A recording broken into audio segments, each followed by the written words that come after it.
Howdy everybody, and welcome to tonight's episode of the Faab Five campaign here on the Random Rhapsody Network. As always, we are live streaming our sessions on twitch.tv first, and then we'll be uploading the episodes to YouTube and podcast 1 week later.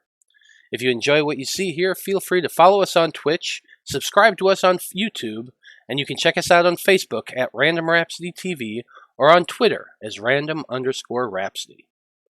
So, when we last left off, the Faab Five had infiltrated a masquerade ball held by one Mr. Reork Seigman, a prominent member of the Dreamer cult, and who also apparently has ties to the Cerulean Syndicate. The Conclave believed the two of them were connected with this mysterious figure known as the Dreamwitness, which is what their guys are currently trying to do, find the Dreamwitness. The group had managed to convince Seigman to take a few of them upstairs and speak with them, but in the end the cultist's Lamia partner had tried to cast a spell on one of the Faab Five, and things just sorta escalated from there. Liam, Veil, Eloise, and Apollyon all fought against the Lamia, her werebore guardians, and the golem that Seigman had in his study, while Blood and Tomas kept the remaining mansion guards busy down on the ground floor. Apollyon managed to keep most of the werebores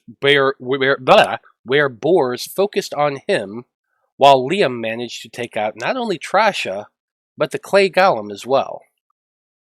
Unfortunately for Liam, the battle with the golem also left him extremely hurt. During the chaos of the battle, Eloise stuffed as many papers as she could from the broken dress and into the blouse of her dress, and also managed to drag a foot chest that she had found under the bed back and forth along the secret passageway while the group decided what they wanted to do. Liam, Eloise, and Apollyon had all jumped inside of Veil's portable hole, and then Veil utilized his magic to transport himself down to the ground floor, or the grounds behind the villa, where Blood and Tomas were waiting for the group. And so, Faab Five. Necthros has appeared before Blood and Tomas, and the three of you can all hear the sounds coming from the other side of the wall in the interior of the villa.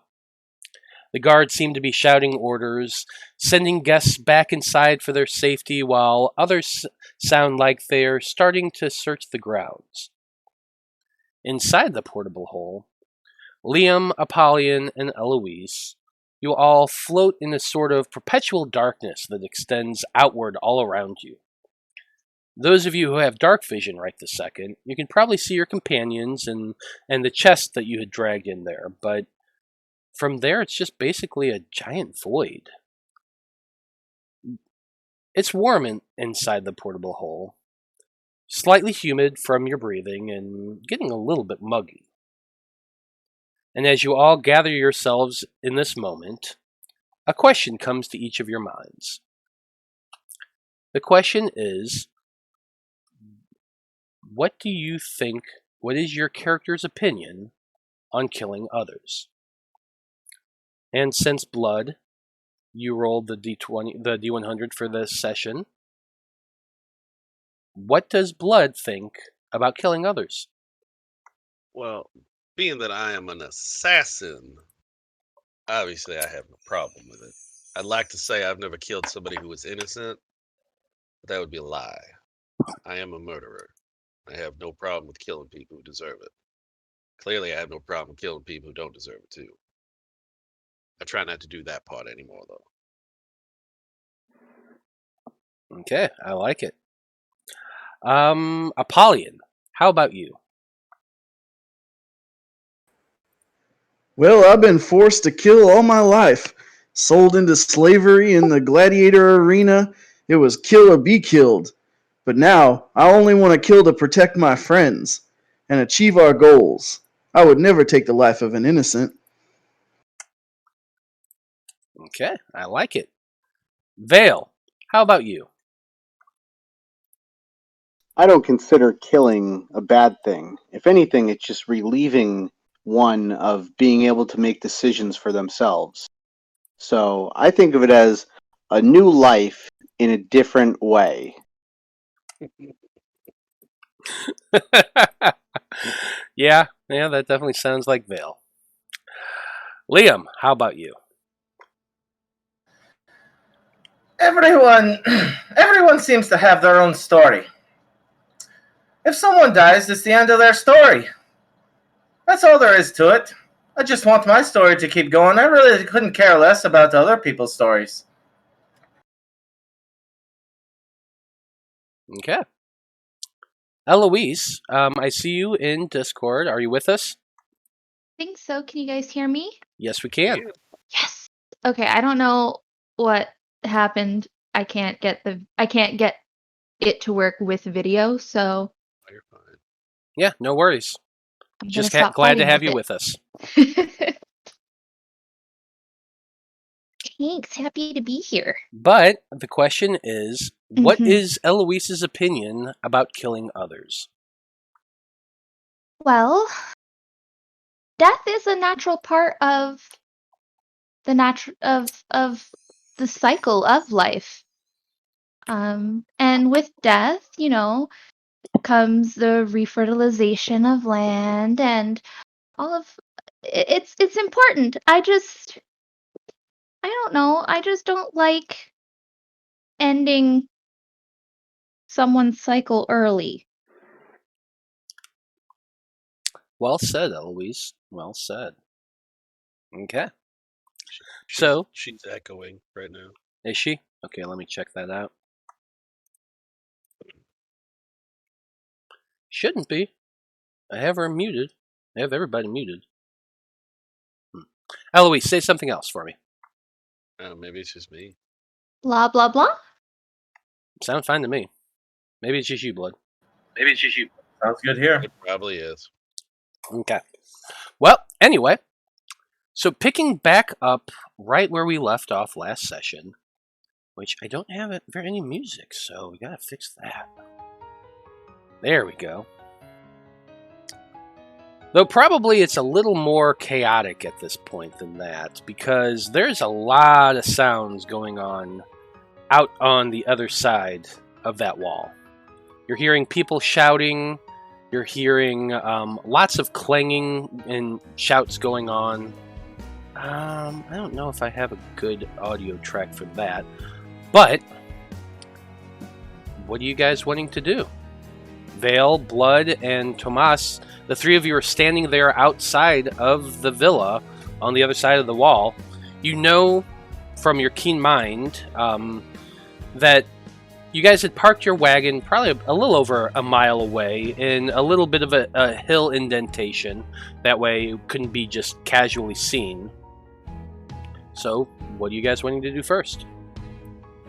I'm going to continue to run until I feel the air has been about 10 minutes, and when I feel it's safe and I'm in a pretty good hidden spot, I'll open the hole to let everyone know. Okay. So you're running for about 10 minutes first in the direction of your wagons, and then you're going to stop to open up the hole? Yeah, I'm going to get as much distance as I can between the villa and us, obviously. Okay.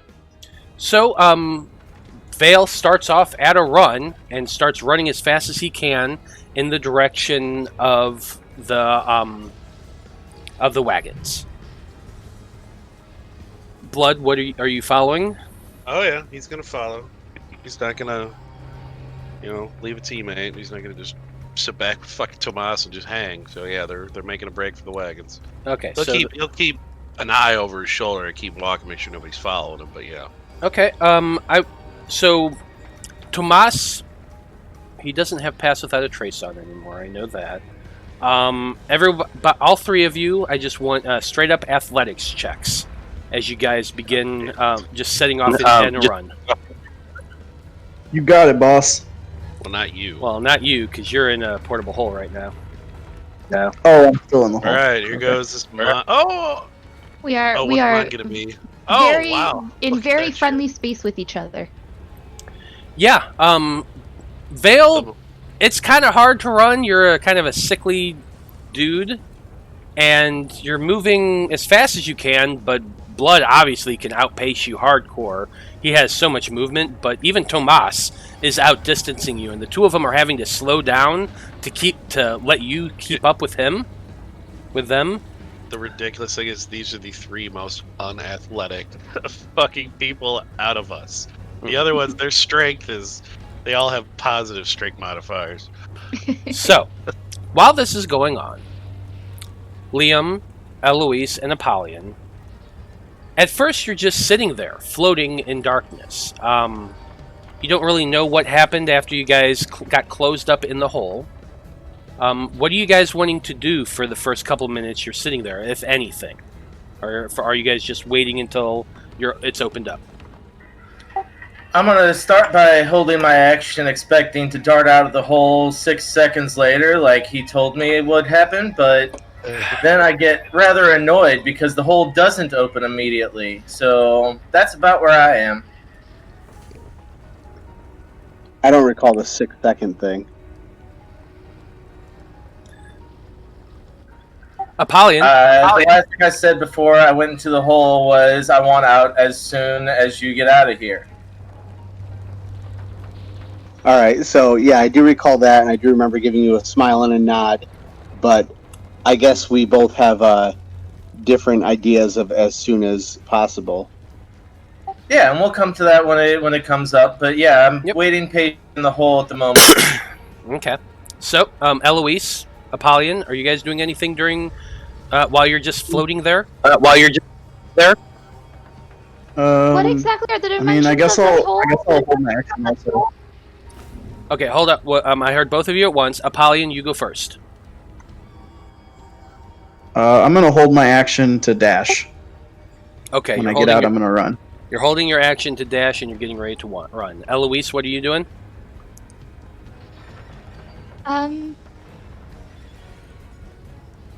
Yeah, I'm just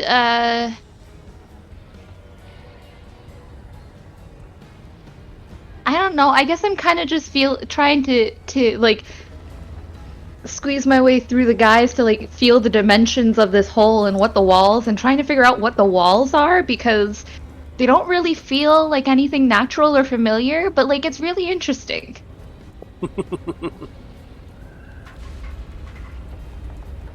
Okay, let me pull this up real quick.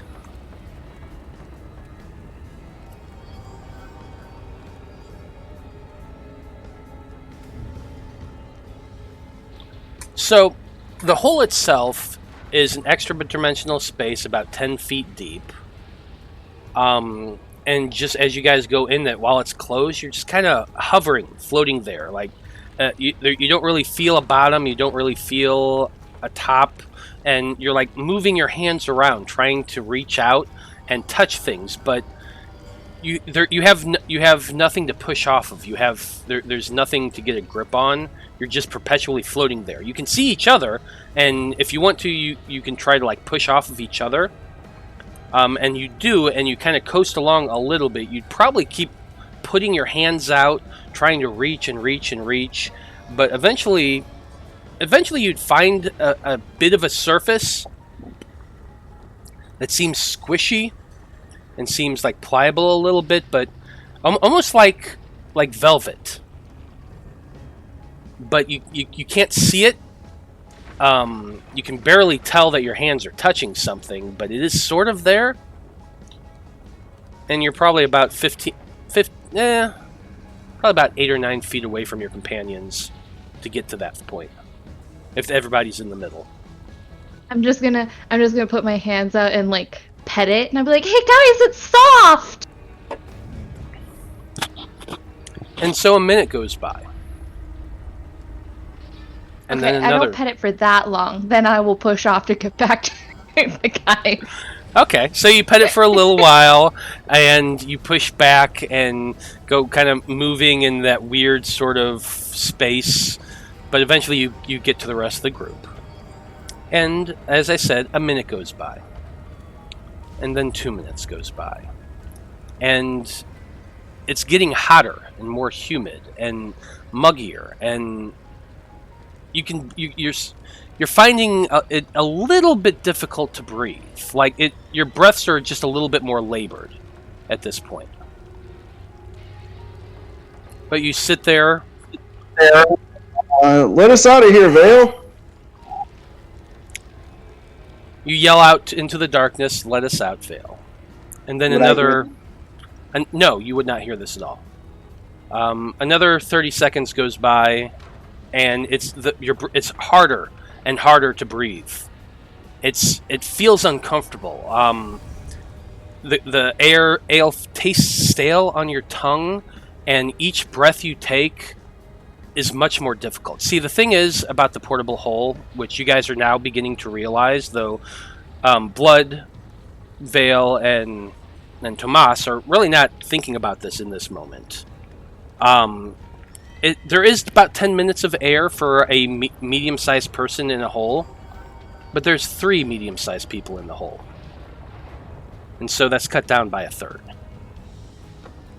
So in the span of 3 minutes, you guys are starting to lose oxygen, and all of you instinctively begin holding your breath. Now, the way holding your breath works is you can hold your breath for 1 minute per con modifier.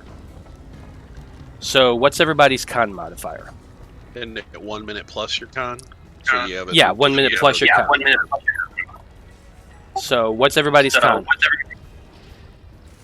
My constitution's 20, so 5. So, okay. So you can hold your breath for 6 minutes. You're fine. Liam? I can do 3 minutes. Eloise? My constitution is 3. Okay, so you can hold for 4 minutes. So you're beginning to, as you're taking these deeper breaths, you're beginning to realize it's harder to breathe now. And you all instinctively take a deep breath and hold it, trying to hold on to as much air as you can inside the portable hole. What are you guys wanting to do? I'm gonna try and head back to where we came into the hole. Try and head back in that direction if I can will my body by swimming in this thing or whatever you take to do it. I'm gonna try and find the opening and open it up. Yeah, absolutely. So go ahead and make just a perception check.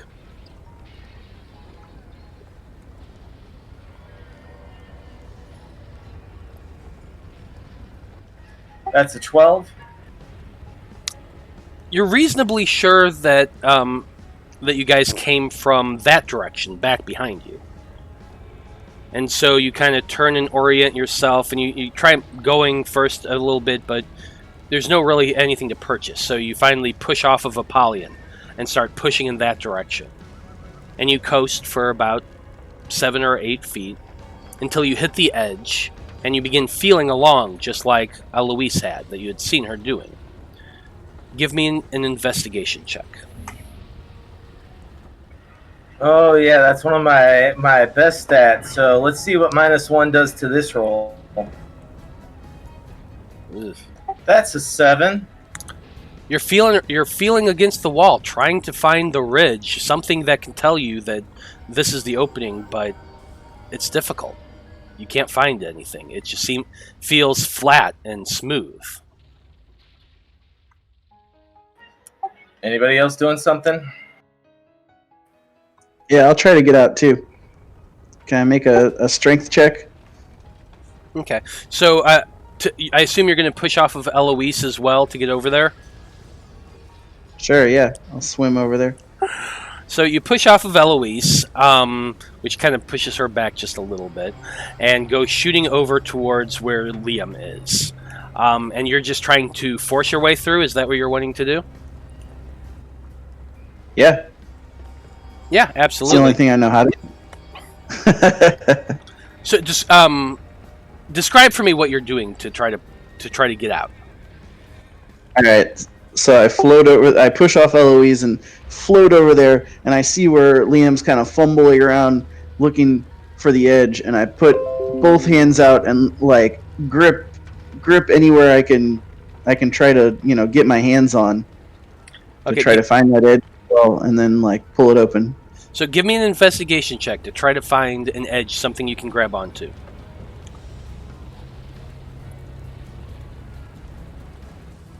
15.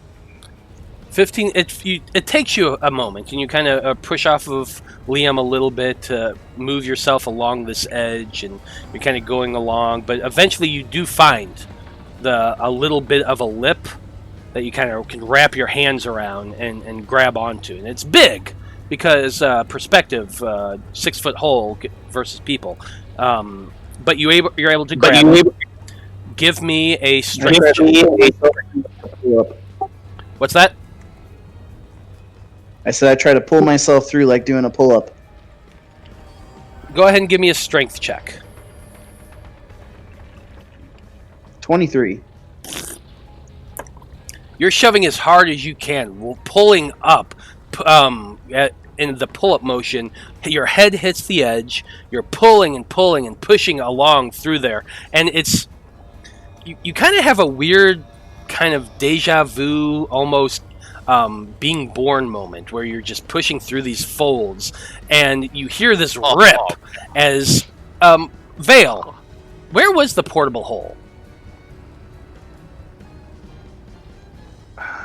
It's probably in his pocket, but Yeah, is it like it just in a coat pocket, or previously it was in his top pocket, his lapel pocket. Yeah, exactly. It looks like a handkerchief in my pocket. Okay, so in the handkerchief pocket of your coat, you suddenly feel this rip starting to come, and Apollyon is just pushing himself out off of you, and it's fucking disconcerting because you suddenly just see these horns come out of your chest, followed by a head pushing, wiggling, and your portable hole begins to unfold around him, blossoming like a black sort of velvet flower that he just pushes himself out of your body, out of your chest.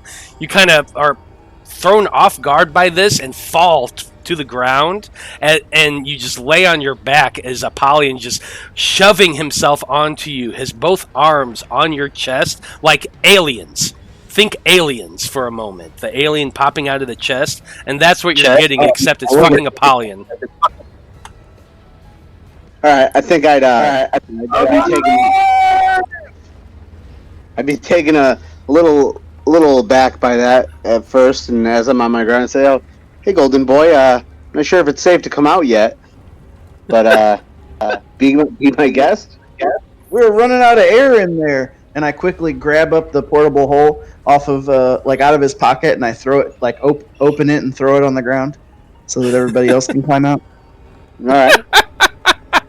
So, after climbing out of Veil's body from everybody else's perspective, he just kind of pushes himself up onto the ground, picks up the portable hole, flings it like a discus. It goes flying for about 15 or so feet till it lands perfectly open. And suddenly, Liam and Eloise, you can see light above you. And the hole is open. Extending a hand to Eloise, making sure she can get out also. So it's probably about the time gravity started working, too, so you both thunk. And then, now you can climb. So we can just run out then? Yeah, you can climb yourselves out. Okay. Yeah, climb out, make sure Eloise gets out. Definitely following Liam. I don't want to be alone in a dark hole. Did you forget we had to breathe in there? I look back at Eloise and Liam panting, and the look of frustration on the Golden Boy's face as he, questions me on my knowledge of the portable hole and the oxygen that was in there, and I kind of look back, but in a defensive, like he's never been questioned before and he's never made a mistake, so I'm more on the defense about that. And I said, yeah, I knew you couldn't breathe in there after 10 minutes, and then I realize there's 3 of them, and I say, yeah, it won't happen again. And I kind of just hastily grab up the portable hole, and I don't want to admit that I'm wrong, but I also have some sort of compassion. Feel a little bit bad for what I just did, but not much. I guarantee it won't happen again. I'm not going in that thing ever again. Fucking arsehole. I say, perhaps next time we could fill it with water, and Eloise can cast water breathing. That might give you a little more time. Perhaps there is no next time. I'm gonna look around using my Outlander feet or background and try and see if I recognize that we're on the path to the horses. Sure, go ahead and give me a perception check. With advantage. I do that with advantage, yeah. Yeah. Okay.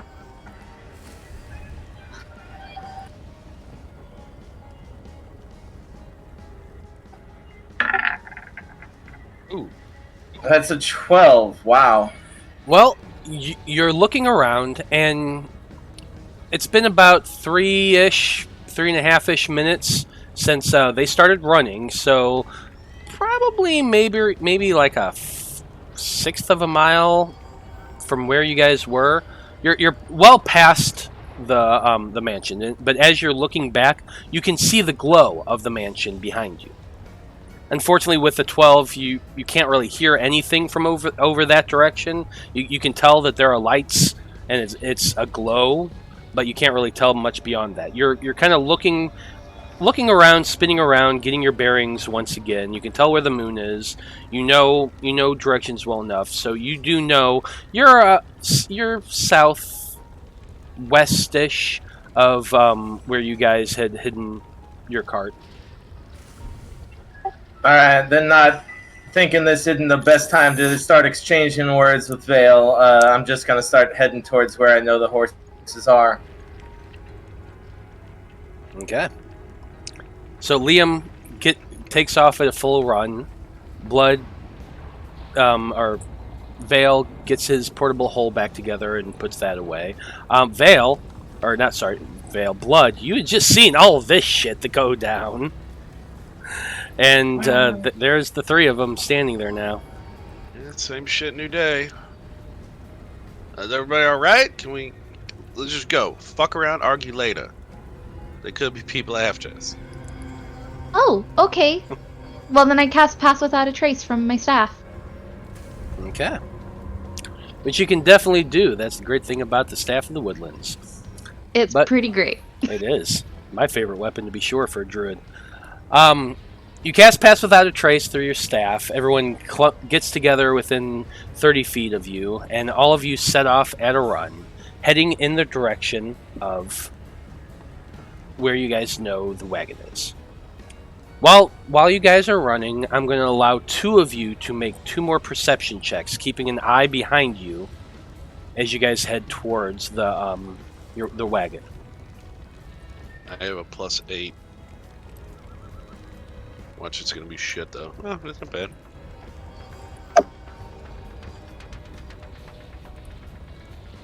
$19 for blood. Okay. 18 for me. So you can both see at a distance as you guys are running from the heading to the northeast. You can see, you're beginning to see lights come out, and you guesstimate that these little lights that are starting to move about in the distance around the property, that's probably the guards doing a search for you guys. But it seems like they're staying close to the villa, moving their way outward, in trying to find whoever it was that just assaulted their boss. So you can tell that they're looking, but you're pretty sure they haven't caught on to your trail yet. It does take you probably around, I don't know, 6-7 minutes to get yourselves from where you guys are to the place where you're hitting it. You obviously, Liam, he can easily find it again because of his background. So give me 1 second here while I move everybody.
Okay. So, it takes you about 15 minutes, like I said, to head up to the place that you guys had secured your wagon. You had hidden the wagon in basically a little bit of a downward slope between two small hills. And you guys choose, as you guys are walking around, to get there, hurrying, using... I'm not even going to bother to have you guys roll stealth with the pass without a trace, because you're pretty far enough away. But what you do see... Can I get some vision on my character? Yes. You do have vision. Do you have your goggles with you? Yeah, I've got my goggles with me. You got it. There you go. You put on your goggles of dark vision, and you should be able to see now. Is everybody else able to see? Oh yeah. Nope, we're good. So it's roundabouts. Vale would probably know this. It's around. Let's see. You guys got 11. It's probably about 1:30 in the morning at this point. And you guys have made your way along the plains to the hills, just to the northeast of Reork's mansion. You guys climb to the top of the hill, making your way down into the pass between the two where you guys had hidden your wagon. Now, as you come to the top of the hill, with the 19 and the 18 from Eloise and Blood, the two of them pause and call all the group to silence, because out there in the distance, in the dark, they can hear some sounds. The chittering sounds of a language that I'm not sure if anybody here can speak. What languages can everybody speak? Elvish, Tabaxi, Thieves' Cant, and Common. He's a basic kitty. Common, Dwarvish, Sylvan, Undercommon. Okay, Liam, I heard Common, Dwarvish, Sylvan, and Sylvan and Undercommon. Undercommon. so Apollyon. Which ones did you have? Pretty much the same, except I speak Draconic and Minotaur.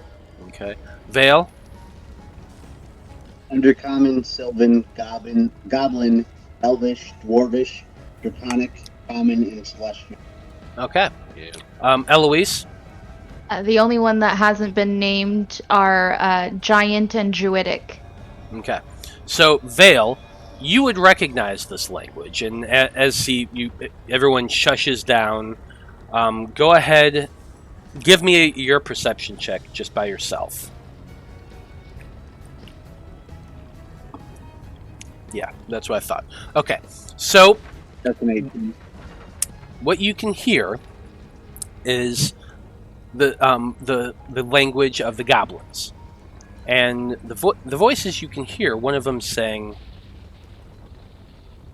"Well, we found these fair and square. This will make good meat for the camp." And another one is saying, "No, you idiots! The matron said we can't steal from people passing by anymore. She doesn't like it. But it's good meat! It's plenty fresh, just look at them!" And you hear a gruffer voice kind of speak up and say, Good meat's good meat. We can at least take them back with us. Let the matron decide what to do with them." Matron. And I relay this to the group, and I say, I think the goblins are trying to steal our horses. Oh, they are they? Well, let's go fucking kill them.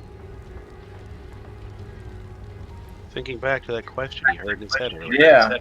Yeah, should we just go ahead and roll for initiative now, Matt? Well, if we can sneak up on them. That's up to you guys. How are you wanting to do this? Well, Blood's Yeah, we definitely wanna gonna get a Blood's surprise definitely round. Yeah, if Eloise has passed without a trace, we stealth forward. Can you give us a direction? We gotta head north to the right? Yep, Okay. it sounds like it's coming to a north and a little bit to the east. Yeah. Real quick, I have my goggles of night on as well, so that gives me 120 feet of dark vision. No, it's just an extra 30 for you. It's 90. I should have 30 bright, 30 dim, I think.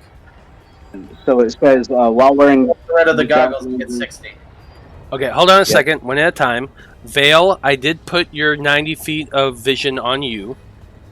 So you're it says if you already have dark vision, wearing the goggles increases its range by 30 feet. 60 feet.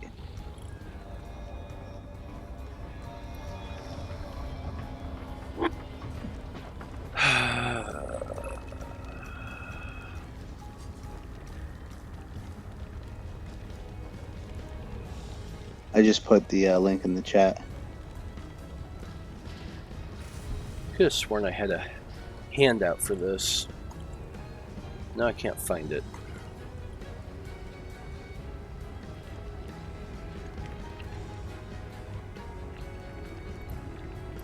How tall is this wall? Oh yeah, I can get up that shit. Yep, sounds about right. Extra 60, so sure, why not? Thank you.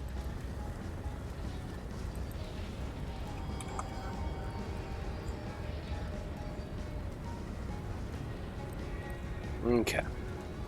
So there you go. Does everybody else have their vision that they can see? Oh, yeah. I'm gonna light my hands up, produce flames, so that I can get. I think it gives me 20 feet of vision. Do you not have?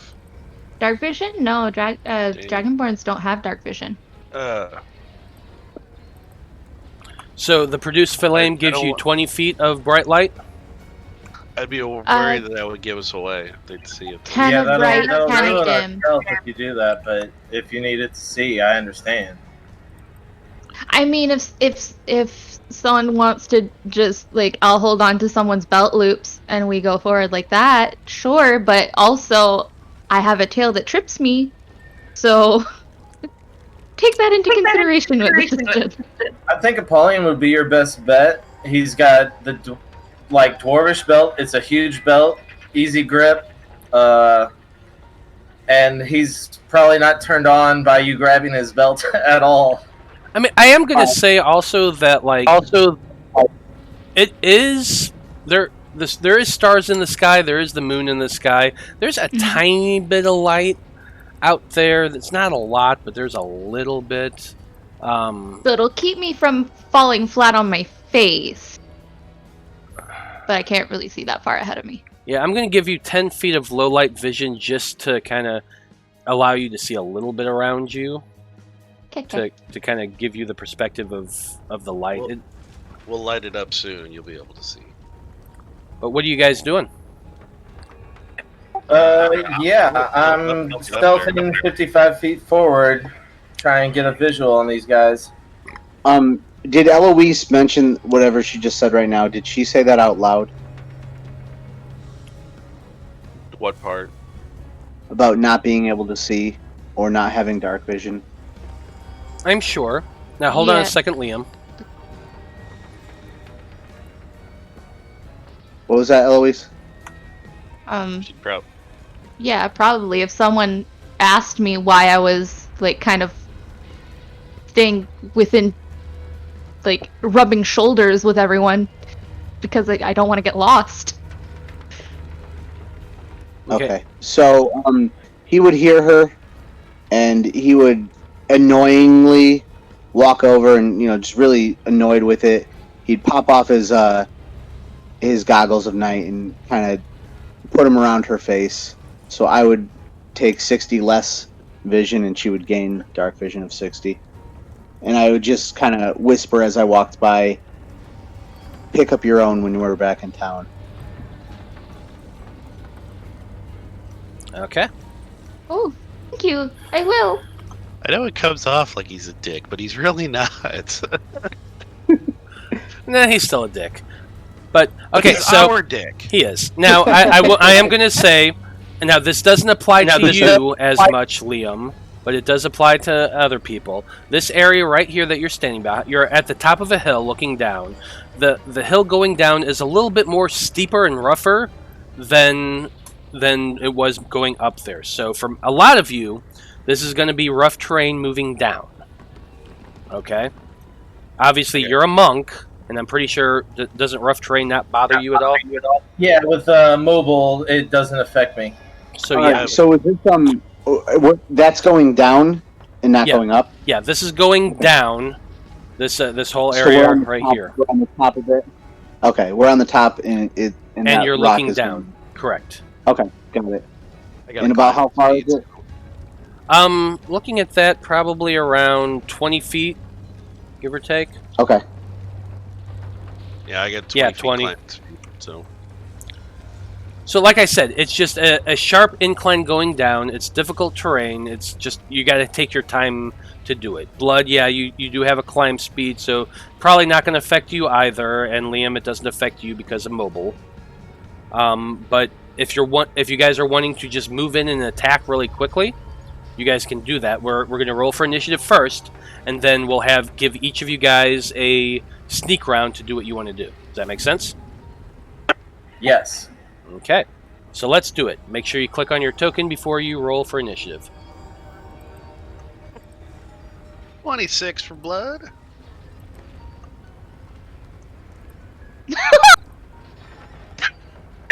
That's really low for Liam. Eloise, you got even lower. Wow. 17 for fail. I got 0 initiative. You can't go negative, yeah. Does that mean that I just don't go? It means that you got a 0, so you're just not gonna. You're at the bottom of the order. It's still funny that with that 0, you still get a surprise round. I know, right? I don't think it's fair. I mean, we'll see how I make it down this hill, guys.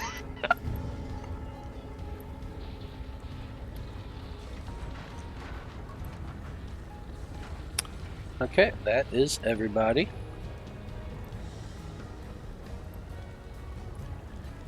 So, let's see. I need to find some better music here real quick. But as I'm doing that, Blood, you're up first. Alright, well, he's gonna scamper down. Should I mean, I'll roll a stealth check whenever you want me to. Yeah, go ahead and roll your stealth check as you guys are heading I guess down. I'm still within her thing. How do you click to see the distance? There's a little circle with a ruler on the sidebar. 27 for stealth. Love Okay. my cloak. Well, plus as long as 37. There you go. 37 for stealth. That's absurd. But you do lose that once you're out of her range. Once but right where he's at. So yeah, I mean, but further up. So once I get close, further away, I'll be 27. Correct. But yeah, he's gonna. So that's. Which sidebar is that on? What's that? On the left side. Yeah. Left side? Yeah, left top side, there's the pointer, the square, the paintbrush, then 2 more down, that's the, for us, it's the 4th one. Oh, okay. Well, as I'm up here now, I can see the cart, see the horses, I can see a couple guys, so I am going to shoot at him, and then with bonus action, my last flame breath is going at that one, so I'll post that. How long did that last, by the way? I can't remember. It's for an hour. For 1 or hour? 3 uses, and we're within. Okay, then hour, yeah, so. we are. I've just got the probably one left, yeah. So. Yeah, you got like 15 minutes of 15 minutes left. So yeah, you're good. Go for it. So, and that's what is. This is 30 feet. So. Well, shit. You know what? I'll use the. Get closer and 30 feet for him, and then I'll shoot this one over here. Okay. So this guy does a DC 13 Dex check. And that's a 10. Alright, so he's gonna taking it sweet time. That is going to be 20 fire to that guy. And Oh, then yeah. I'm sharpshootering with blazing my last blazing bowstring of the day on that guy there.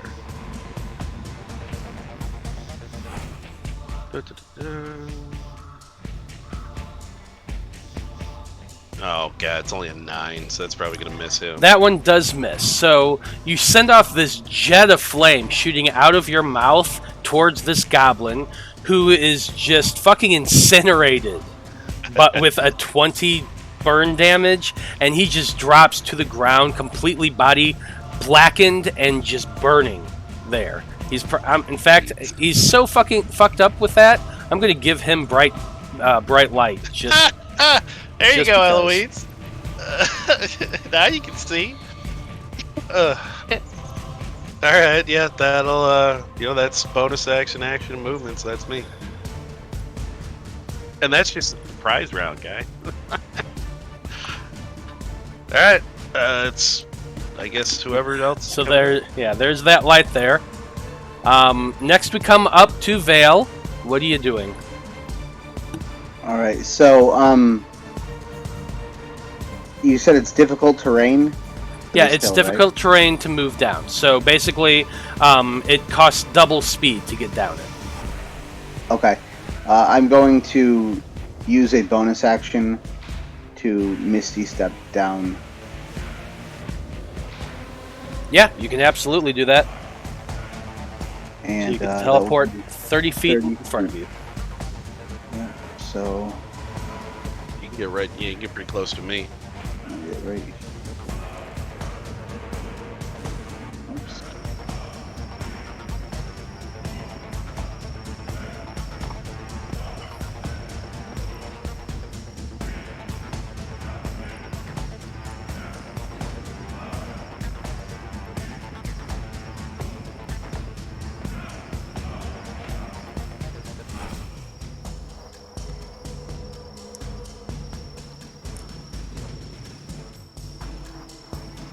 I see this fucking ghost out of the shadows pop up beside me. Yeah, I'm just pretty really, much. Like, I painted the target for you. And you just see that flaming husk.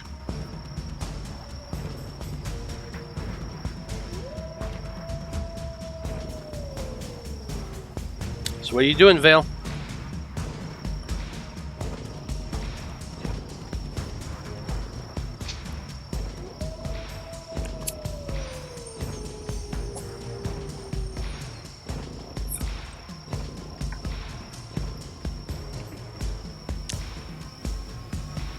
Audio?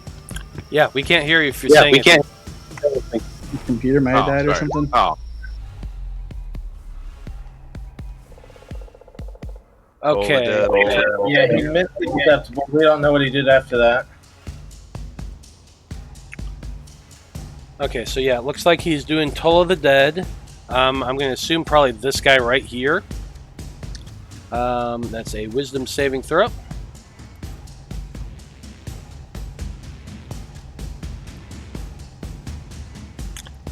And that's a failure. So, the goblin back here, this chime rings in his ears, and his ears just explode outward with blood. Blood shoots out from the sides of his head, and he just crumples to the ground dead. we are really not nice people.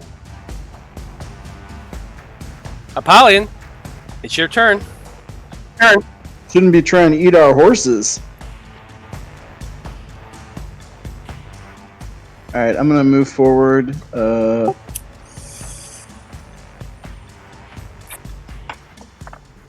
don't forget that's rough terrain going down.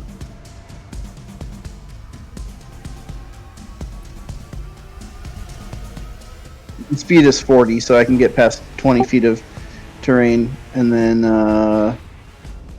ooh, I can't see any other goblins. I guess I'll dash. Okay.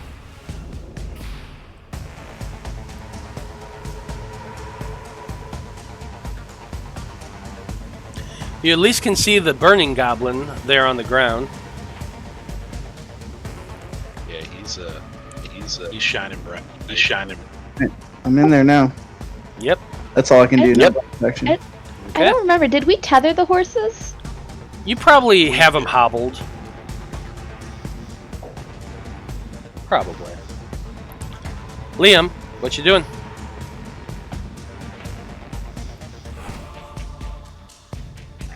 Alright, so 55 feet. Oh, I gotta undo that, I see.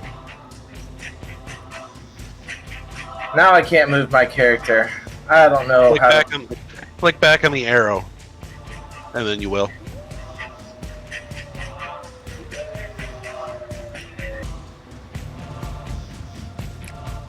I can't move him. Yeah. I don't know what I changed. Click back on the arrow, back up on the side panel. On the toolbar? Yeah. Click the arrow at the top, the first one, and then you'll be able to. Yeah, it's a pain in the ass. 55 is right about there. Give me 1 second.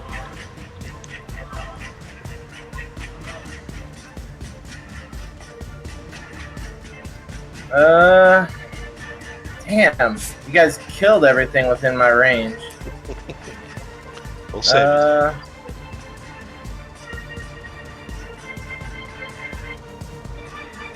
Yeah, not too much I can do because even dashing I can't get anywhere. Yeah, I'll just dash and hold up right here for the time being. Okay. That's it for Liam's turn. Tomas. What is Tomas gonna do?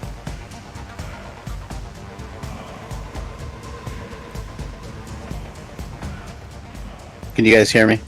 Yes. Yeah. Alright, this will definitely drain my battery even more, so it's alright though.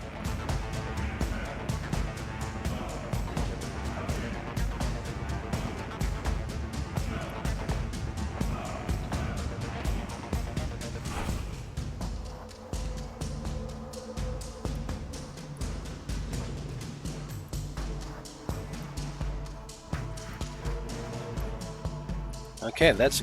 Tomas carefully makes his way down the cliffside and just runs as fast as he can along with you guys, but you guys have outpaced him. And actually, now that I'm thinking about it, I'm pretty sure he doesn't have dark vision either. No, he doesn't. He's a halfling.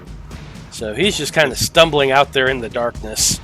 He can see the burning goblin. He can use that as his signpost. Oh, you know what? Actually, he has the dark vision spell too. Yeah, he's just going to cast dark vision on himself. So he can see, but he couldn't have moved, so he's back here. That's his action.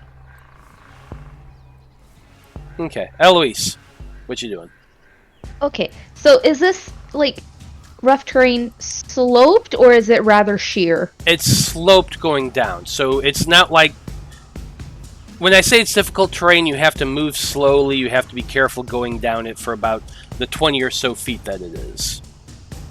I'm gonna sit on my shield like a sled and just gonna go down. Because I know that with my tail, I don't want to risk it. Because I'm gonna fall down it. Okay, no, I dig it. You set your shield down, you sit on top of it, get on to the edge and kind of scoot yourself, and you're teetering a bit, and you lean forward, and you go sliding down. Make an acrobatics check, please. Oh boy.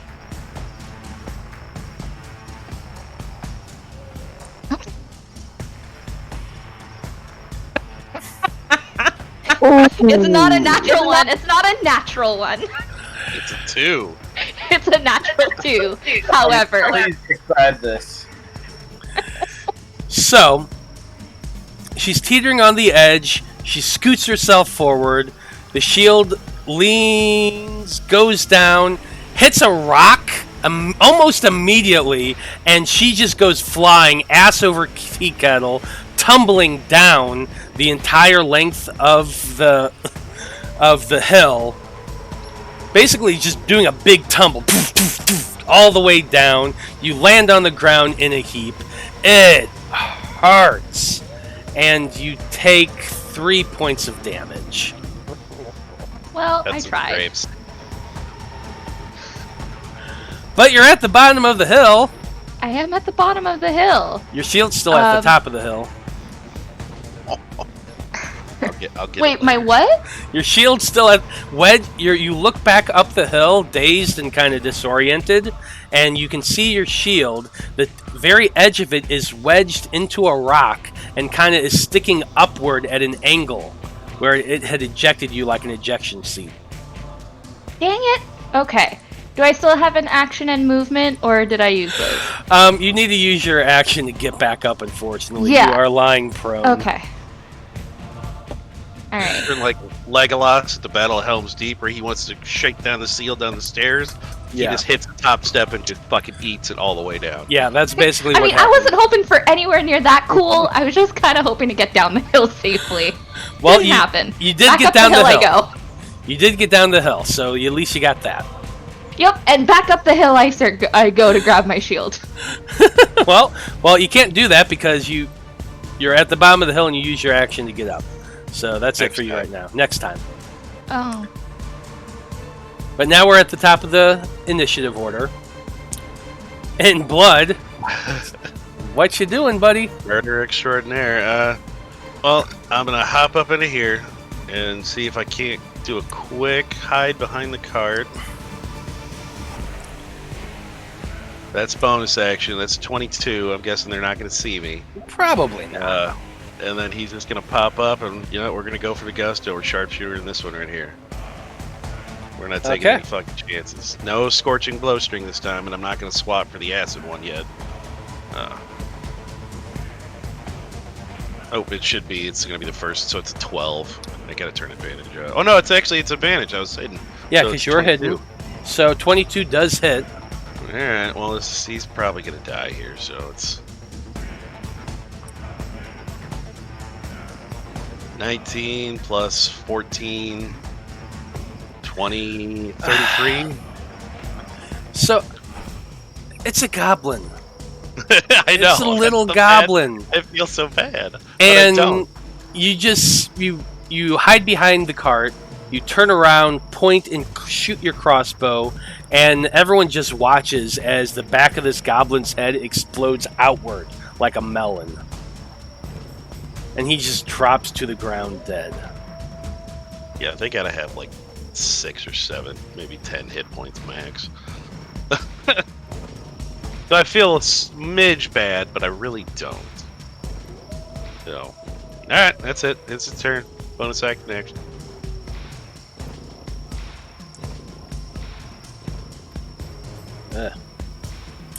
Yeah, he did. Anyway, we come to the boss's turn. There's one goblin left that, after watching all of his companions die, this guy right here in the corner looks at everybody, just sees shapes come out of nowhere, and all of his friends drop in front of him. This little goblin drops to his knees, throwing his hands down on the ground in a figure of prostration. And he just screams, "Please don't kill me! Please don't kill me! Please don't kill me!" Just gonna look up over the car and be like, what the fuck is... Like, Vale, do you see that? Can you see him? Yeah, I kill him. Well, I it want to is Vale's turn. I'll be like, wait, find out who the matron is first! And then kill him. Alright, I move up to about here. I think that's my movement. And as he's screaming, please don't kill me, I'm going to hold my action of Toll the Dead, and I'll just talk to him and I'll say, tell me everything you know. Who's the matron? Why are you here? Why would you want to eat our horses? Well, are you making a persuasion check, or are you holding an action? I'm just talking to him freely. Okay, He doesn't need to answer. Okay. Okay, so you go up there and you say these things, and you're just holding your action. Gotcha. Correct. Apollyon, what are you doing?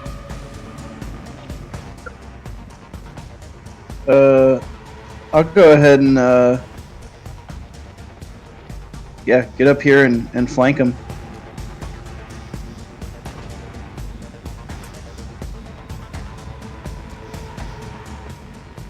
And I'll also hold my action. I'll hold Eldritch Blast, and if he tries to run or attack, he's gonna get Eldritch Blasted. Okay. I dig it. Liam, you're up next. Yeah, I'm seeing they got it taken care of. I'm gonna go over here and just try and ease the horses with a 15. Okay. Yeah, with a 15, you walk up to your horse that you recognize to be Gravel, pet it, give it a little love, try to calm it down. And your horse didn't honestly seem to be more weary and more kind of worried than anything else because it just seen these goblins run at it. But it's not too bad off, and you're able to calm it down without an issue. Yep, that's my turn. Okay. Well, for Tomas's turn, he's kind of looking at Eloise and... You want some help, kid?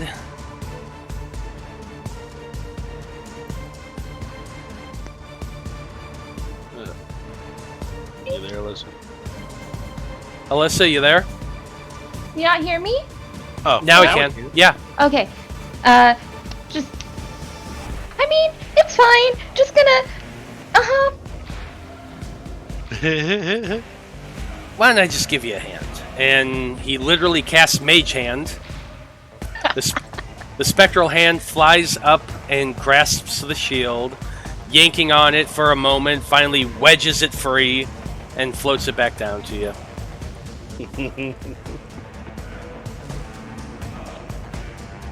Well, thank you. No problem. Let's go see what's going on. And he'll use his movement to go in their direction, but like Eloise, he has a little bit of vision because it is a clear night out, but not a lot. But he very carefully makes his way 30 feet to you guys. And that's it for his turn. What you doing, Eloise? Yeah, so I will move the 30 feet I can for my turn. How do you do the thingy that makes you, like, move with the arrow? You can't. Yeah, you just gotta re-click the arrow and, like, you got right to here is where you did your Yeah. arrow. Okay. There you go. Yeah, this map just doesn't have a... So you just have to kind of measure and do it. It has a grid, it's just not showing It's just up very well. Yeah, with the terrain. Yeah, it's like the same color as the background. There, I Again. turned the opaque opacity up as much There as it is. I see it. Yeah. I'm just gonna kind of shout out. Are we okay? Okay. Blood, back to you. Well, he's not gonna kill him yet, but he's gonna use his action to make the hat of disguise. Because I'm guessing at this point he probably went back to regular blood. He's not the skull anymore. But he is gonna make it look like he's just got eyes, like they're spectral eyes on fire, and he's just slowly walking up, swapping out the bowstring for the acid one. And I'd like to think when he gets that on, it just starts glowing bright green to depict the acid. And then he's just gonna start screaming at the thing or talking to him like in Tabaxi. So it's just gonna sound like a really foreign language to this thing. And then he's just gonna be like, he's just gonna scare the fuck out of him by pointing it at him. He can't shoot him yet, but he just wants to terrify this fucking thing. And then hopefully Veil is the safe option for him. And Make so an intimidation check with advantage. Because you're using your action for Hat of Disguise, free action to switch that out. Then you're coming up and pointing it at him as your movement. So, let's see this. It's only a 10 though. I only have 2 to that. I didn't go. It's still. Yeah. It would have been a lot funnier if you rolled a lot higher than that. Yeah, I know. But you can definitely see this goblin. His eyes have grown really, really big and round. You're looking down at him, and you can see this goblin. He looks a little bit better off than the other two that you had seen, or the other four, I suppose. He's wearing chainmail while the others are wearing leather armor. His scimitar looks a little bit nicer than the others, meaning it's not nearly as covered in rust. And you He's just a little kind more of formidable. yeah, he's a little bit more. He looks like he was the one in charge. But as you stand there looking down at him, intimidating him, you can smell a little bit of pee. Just a little bit. Not saying it's for me, but Blood's gonna think he's like, yeah, that's right. There, he's just standing there, eyes flaming. He can't speak Goblin, and this guy can't speak Tabaxi, so I mean, hopefully it just sounded fucking weird to him. No, it definitely sounded weird. And when we come to his turn, he's on the ground. He's face down on the ground. His arms are out, spread out, and he's just crying, "Please don't kill me! Please don't kill me! We were just scouting the area. We didn't mean any harm. I promise. Just please don't kill me." Does he answer my questions about the matron? What were your questions again? Who's the matron? Why? What are you doing here, and why did you want to eat our horses? The matrons are chiefess, our leader. We were scouting the area and we saw these horses. And we figured there'd be good eats. That's it. We didn't know it was yours. Please don't kill us or kill me.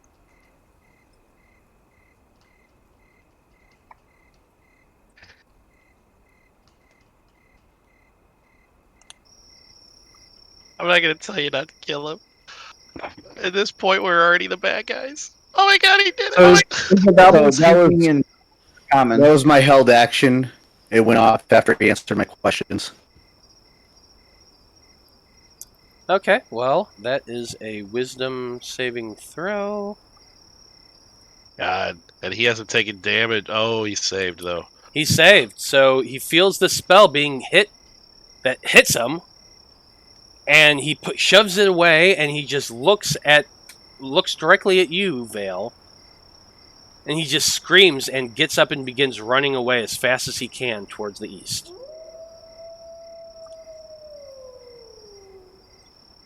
Well, I thought we were going to be out of initiative order, but then Veil went and did his held action, so... and actually, I suppose it would come back to Veil after the Goblin's turn, so it is your turn now. Yeah, I'm going to follow it up with magic missiles. I'm going to cast it at 6th level. Oh my god! Wand of magic missile. Held action also. You not need to do that. Oh, sorry, you did have a held action. I forgot about that. Go ahead and do your Eldritch Blast. Or is magic missiles? Yeah, well, no, Apollyon had a held action too. His Eldritch Blast. Oh, gotcha. Sorry about that, Apollyon.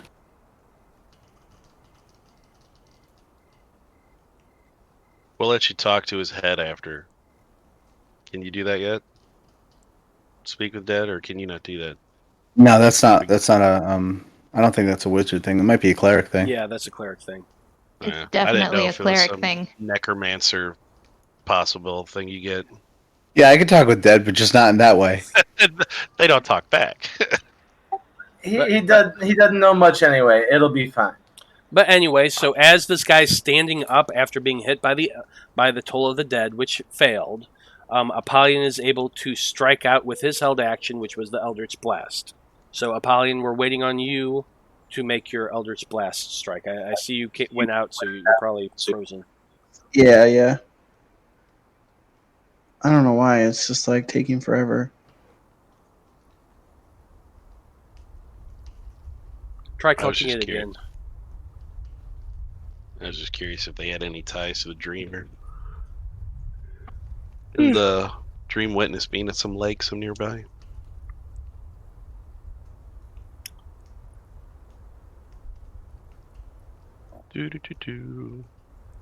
Well, you never asked, did you? Well, that's what I was saying. Like, yeah, because I don't speak Goblin, so I couldn't fucking talk to him anyway. A 15 misses, actually. Ooh, he's a little tough. Oh, he's got. Oh, you said he had chain on.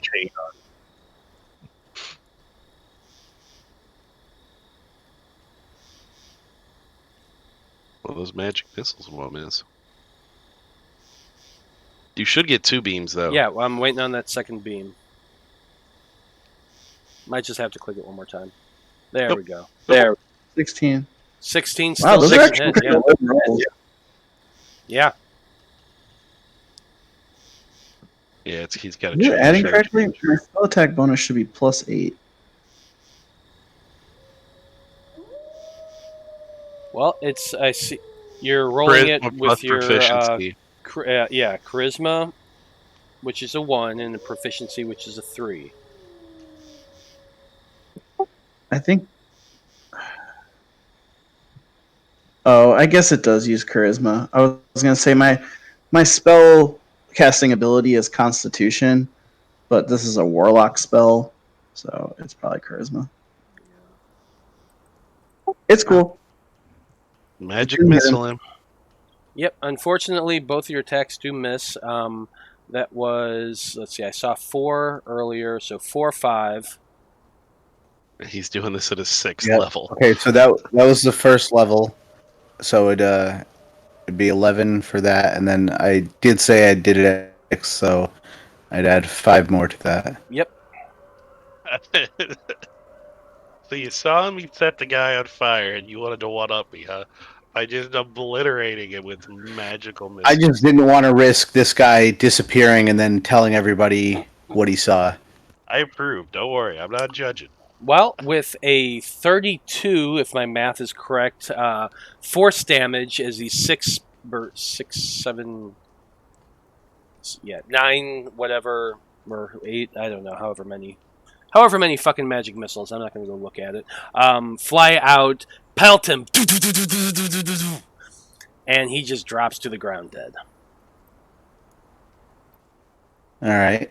And then I'm going to be scooping up these goblin remains and throwing them in the hole. Okay, yeah. You can absolutely grab up, you can write down that you have the remains of 3 goblins and 1 goblin boss. The foot chest is still in the hole, right? Yeah. Oh yeah, and so is the Trasha. Yeah, we'll look at the foot chest when we have a chance to make sure we're safe. Yeah, I want to get back safely. How are the horses? I'm gonna cast Speak with Animals on myself and check in with the horses, make sure that they're okay and all that good stuff. Oh boy, we get to hear Matt's horse voice again. So you cast Speak with Animals, and after talking, you go to each one, and oh yeah, well, we're all fine. Just a little scared. That was Understandable, you had goblins. well, they didn't hurt us. They were just checking us out. It was really weird. That's completely understandable, but don't worry, we're gonna be getting out of here shortly. I look forward to that. And start hitching them and stuff. And you can do that with no problem. You unhobble the horses, which anybody who knows hobbling, it's just kind of ropes wrapped around their legs to not go too far. You unhobble them, you hitch them up again. Those of you who rode on your own are able to do so. Tomas climbs up in the wagon behind everybody else. Who's riding in the wagon? What's your marching order? Yeah, Veil rides in the wagon. Well, it's not a wagon, it's a carriage, right? Yeah. Oh, that's right. It is a carriage now. I forgot about that. Mm-hmm. Yeah, I paid good money for that. Yes, you did. So, Veil and Tomas climbs into the back of the carriage. Looks like Eloise is riding up top. Apollyon, what are you doing? I'll ride in the back. Okay. So it looks like Eloise is guiding the wagons. Liam is on his horse. Blood is on his. And all of you guys kind of group together. Where are you guys wanting to go from here? Speaking on that matter, I'd like to speak up there. We can't leave just yet. They're going to be tracking us. Best case scenario, we take a semicircle backwards. They're following our tracks. We catch them on the way. We take those out, and then we head back to the villa. That's what I think we should do. That Dreamwitness lady, she's going to come back. They were planning on her coming tonight. But she's going to come in, and she's not going to see at all what she was hoping to see. I don't think she comes to them. I think they go to this lake that she has set up. They said she lives at a lake somewhere nearby. And when you say that, Tomas kind of speaks up. What's this about a lake now? Yeah, they said the Dreamwitness lived at a lake. So since you guys aren't heading off just yet, Tomas begins kind of asking you guys questions, trying to understand what exactly happened. While I guess Blood wouldn't know. Yeah, the lake part, Blood wouldn't know you either. guys could have said that. So, Apollyon. Yeah, I fill him in on the entire scenario. The Lamia, the trying to charm me, the golems, the werebores, everything. Yeah, we tell about the 12 people downstairs in the prison cells. Yeah, those. Eloise having to charm that guy, him taking off everything. Yeah, we tell him everything. Okay. Well, and as you guys kind of exchange notes, and Tomas points out, we think those people down in the cells were the initiates. And didn't your letter say they're being taken to the Dreamwitness? It's definitely You're saying the initiates aren't volunteers. They're forced into it. Oh, they are. They were crying. There were a couple of them. One could not have been older than 10 years old. And none of them look happy. What did you guys find upstairs when you're talking to the guy? You said you at least stole some things. What else did you get? Oh, Eloise got away with the chest that was under the bed, and a bunch of random papers on his desk. He made off with a few that he seemed to think were important before he escaped out his panic room, we'll call it. I guess that the word of a chest is like, is it locked? Do you need me to open it? Well, it's in Vale's hole right now. I'm not touching that thing again. I mean, if we wanted to look at the chest, you could have gotten it out when he was putting the bodies in. But, I mean, I would say let's, wait until we get somewhere a bit safer. I look at Liam when he says, with disdain about the portable hole, I say, that hole saved your life. That hole didn't save anyone's life. As soon as I went into the hole, we all saw the door that the guy went out. We all could have just gone out the door. What did it do for us that we couldn't have climbed down a ladder for? There were too many people around. There's no way we would have made it. It seems like... for yourself. I'm a lot faster than your gray ass. Liam, I understand. I mean, I haven't been in it, but it seems like it would have been more of a fight just to run out. He used magic to get out. I mean, I wasn't in the hole, so I can't speak to that. But I asked him to release me as soon as he left the premises. He didn't do it. He thought he knows what's best. I said when it was safe. We were being chased. I mean, I'm not absolving either one of you of your anger, but we were being chased. And I also say, look at how Eloise handled the hill we just went down. Do you think a ladder would have been any different for her? Would you have been willing to leave her behind as you ran ahead? I'm not leaving anyone behind. You're just taking our choices out of the equation, so it's only your choices. All right, gentlemen. Our choice got us all here alive, didn't it? My choice. Are we traveling as we talk? You tell me. If they're inside, and that would be a lot of shouting from a horse ride. We haven't decided on a direction to go, so I don't know how we're traveling yet, honestly. I say we go the way we came. You want to leave now? You just said this Dreamwitness is at a lake, so we might try and move towards this lake if we know what lake it is. Tomas, you scouted this place before we ever got here. Is there a lake in the area? I do know of a lake in the area, and he reaches into his coat and he pulls out a map, which I'll show to you guys here real quick.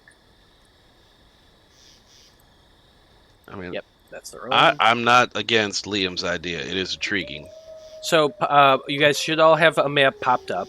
Looking at the map, at the bottom right side, you can see Laverin. Yeah. And about 8 miles to the east, to the northeast, that's where Reork's mansion was. So not too far from the river itself, about 8 miles away from Laverin. So not too far. Probably where those monks entered the water to go up the river. If I could... sorry, go ahead, Vale. I'm sorry. No, continue. I'm gonna be in character, so go ahead. Okay. Well, Tomas points out that there are 2 lakes in the immediate vicinity. One you guys had passed through on your way to Laverin, and one further to the east that he says he himself has never been to before. The one we passed through probably sees way too much traffic with 3 rivers converging into it, or 3 river points. It's got to be that one to the east. Plus, it's shadowed between 2 mountain ranges. So I say, if you guys want to look for more trouble, that's all well and good, but I suggest we lick our wounds and come back another time. Are we just to assume that this Dreamwitness will be at this lake forever? And we can just go any time, that she's not just there right now because she knows initiates are coming? We're taking a big assumption there.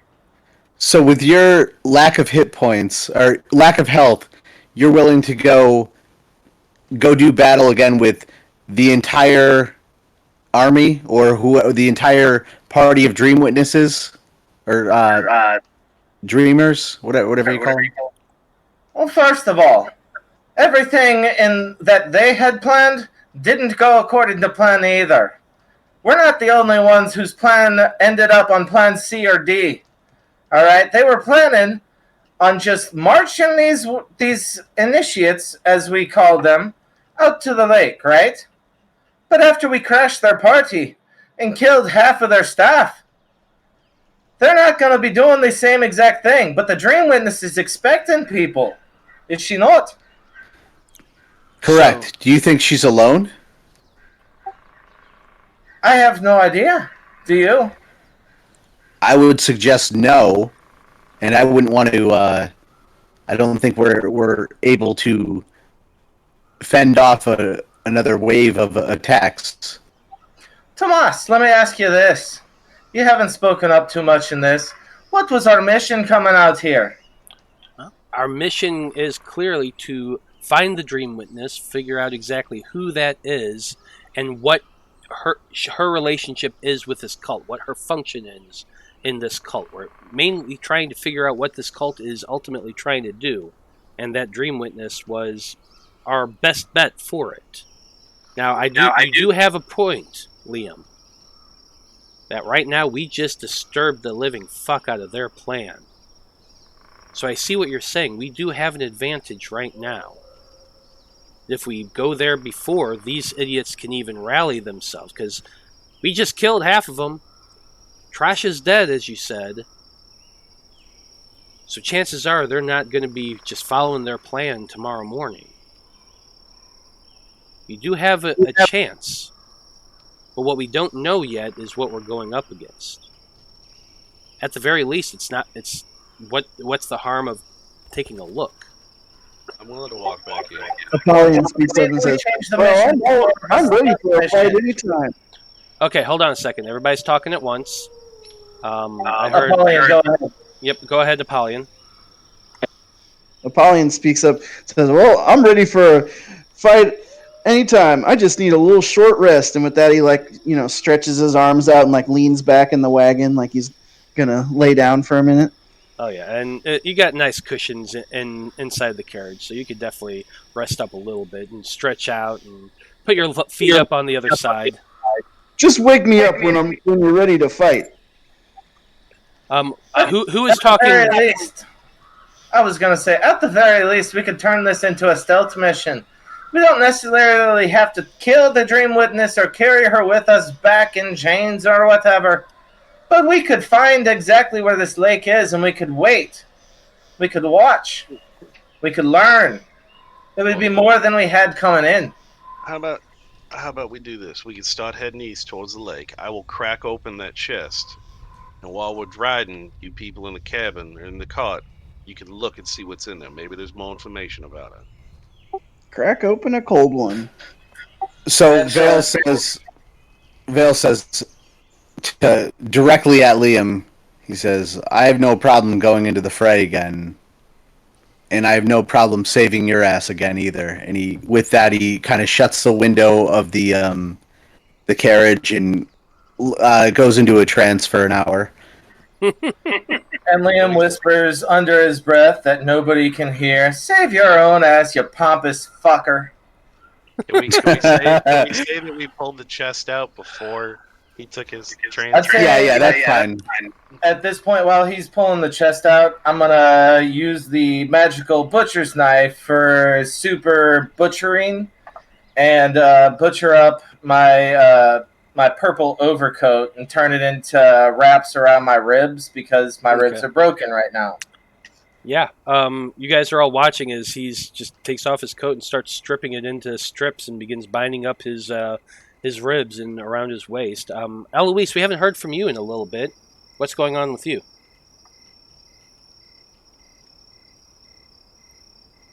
I'm just chit-chatting with the horses, and then I was getting ready to remind everyone of the paperwork or the foot chest. And also, I'm gonna pull out all the random papers that I had that I grabbed and stuffed into different bits of what I was wearing, and gonna kind of look at what I actually grabbed. Tomas and I are both healthy, so those two can rest in the back and he can read stuff. So is that chest, is it locked? Can I check to see if it's locked? Go ahead and make a perception check.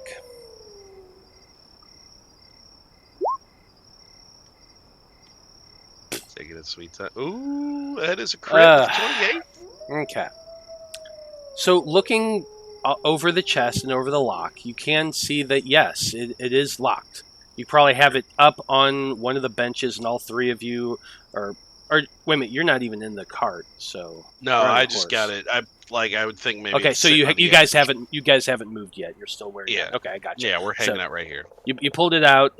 Veil pulled it out of the hole. You sit down. You're looking it over, and you're looking in there. Yeah, it's definitely locked, and it's definitely trapped. You can see markings over the lock itself, and you recognize these not as like a push pin or a vial or anything like that.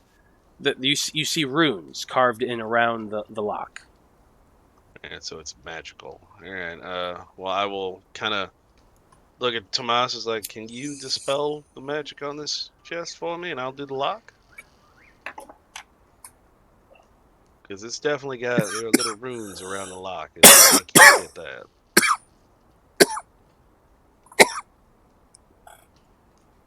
And if he can't, I'll poke Veil and ask him if Tomas can't do it. Oh, you asked Tomas first. Yeah, because I figured if Veil is starting his trance, I'll look to Tomas first, and if he can't do it, I'll ask Veil. Yeah, no, can't dispel magic. Sorry, kiddo. What about you, Eloise? I don't think so. Alright. Let me just check. I don't know. But I am kind of interested in those papers you got over there, Eloise. Well, I'll tap Veil's shoulder, kind of get him out of his trance. Like, I'll let you go back in a minute, buddy. But can you? There's definitely magic on this lock, and I can't do that part. So can you dispel the magic on it for me so I can unlock it? Vale looks at you with annoyed eyes, and through his teeth, he says, "Yes, of course I can, but I need to recover some before I can do that." And he Well, goes back into his trance. I did say please. So basically, he used all of his level 3 spells, and the only way he can get it back is if he does his hour trance, hour of arcane recovery. Yeah. I guess we'll wait. Okay.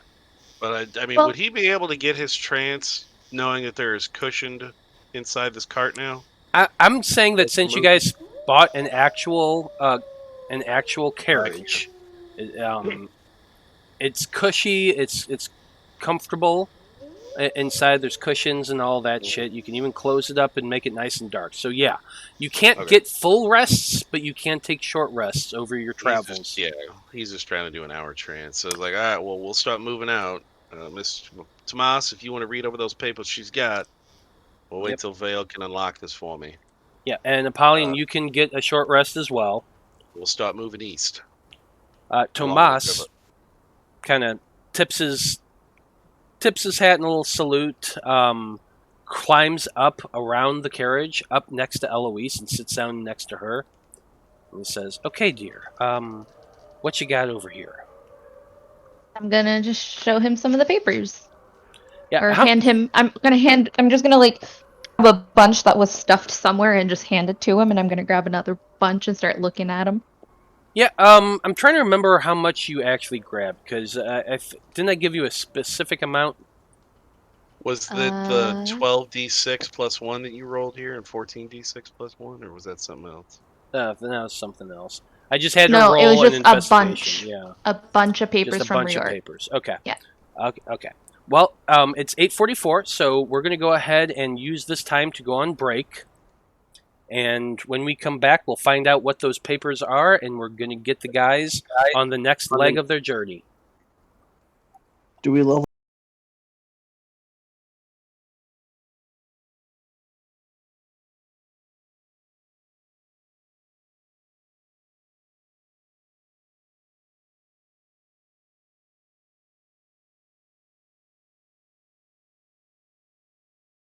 Make sure to announce when you're at like 5%.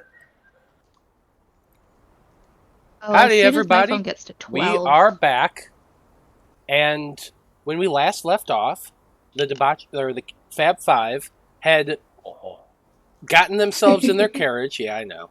Hey, you know what?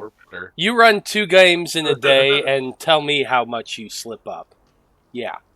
Anyway, the Faab Five had gotten into their carriage. Tomas sat up next to Eloise and started going through the papers that she had handed him and begins filing through them while Vale and Apollyon are getting themselves their rest in the carriage, and Liam and Blood are on their horses. So, Faab Five, did you guys decide on a destination? Where are you guys heading? I think we just did we decide on going to the lake or going to hide, because that's basically our 2 options. Yeah, I think we were heading towards the lake. Okay. Yeah. Agreed. Head east towards the lake. Okay. To the lake! So you begin heading east towards the lake. I assume are you moving at a steady pace. You're not trying to rush there. You're trying to at least be cautious, because it is nighttime. A medium pace, not a slow pace. Okay. I can recast Pass Without a Trace, because at this point, I think my 10 minutes of Speak with Animals is up. That work on horses? Probably. I mean, it's just a radius outward. Yeah, it's a radius, isn't it? But That's cool. But I will say, Eloise, you're the one who's, guiding the horses. So while you're in the lead, you can't be concentrating on holding the spell that comes out of your staff. Yeah. Good Okay. point. You could burn a spell slot and just hold concentration in your mind, but This is an interaction with an object, so it's a little bit different. No. Okay. So what I'm going to need is an animal handle check from you, Okay. to determine how well you're guiding this trip. Oh boy. No. Yeah. I'm really distracted trying to look at like papers that Tomas is holding, and like I Yeah. keep doing like back and forth. Yeah, you're doing that back and forth where you're looking down. Tomas is Tomas. He's a field researcher. He's used to reading things at a very quick pace. He does cast light to assist with that. I believe he has light. He has one of the two. Anyway, he casts a spell and is looking over the papers as you guys go. And Eloise, spends more of her time looking down at what he's doing than what she is. And it's not a comfortable ride.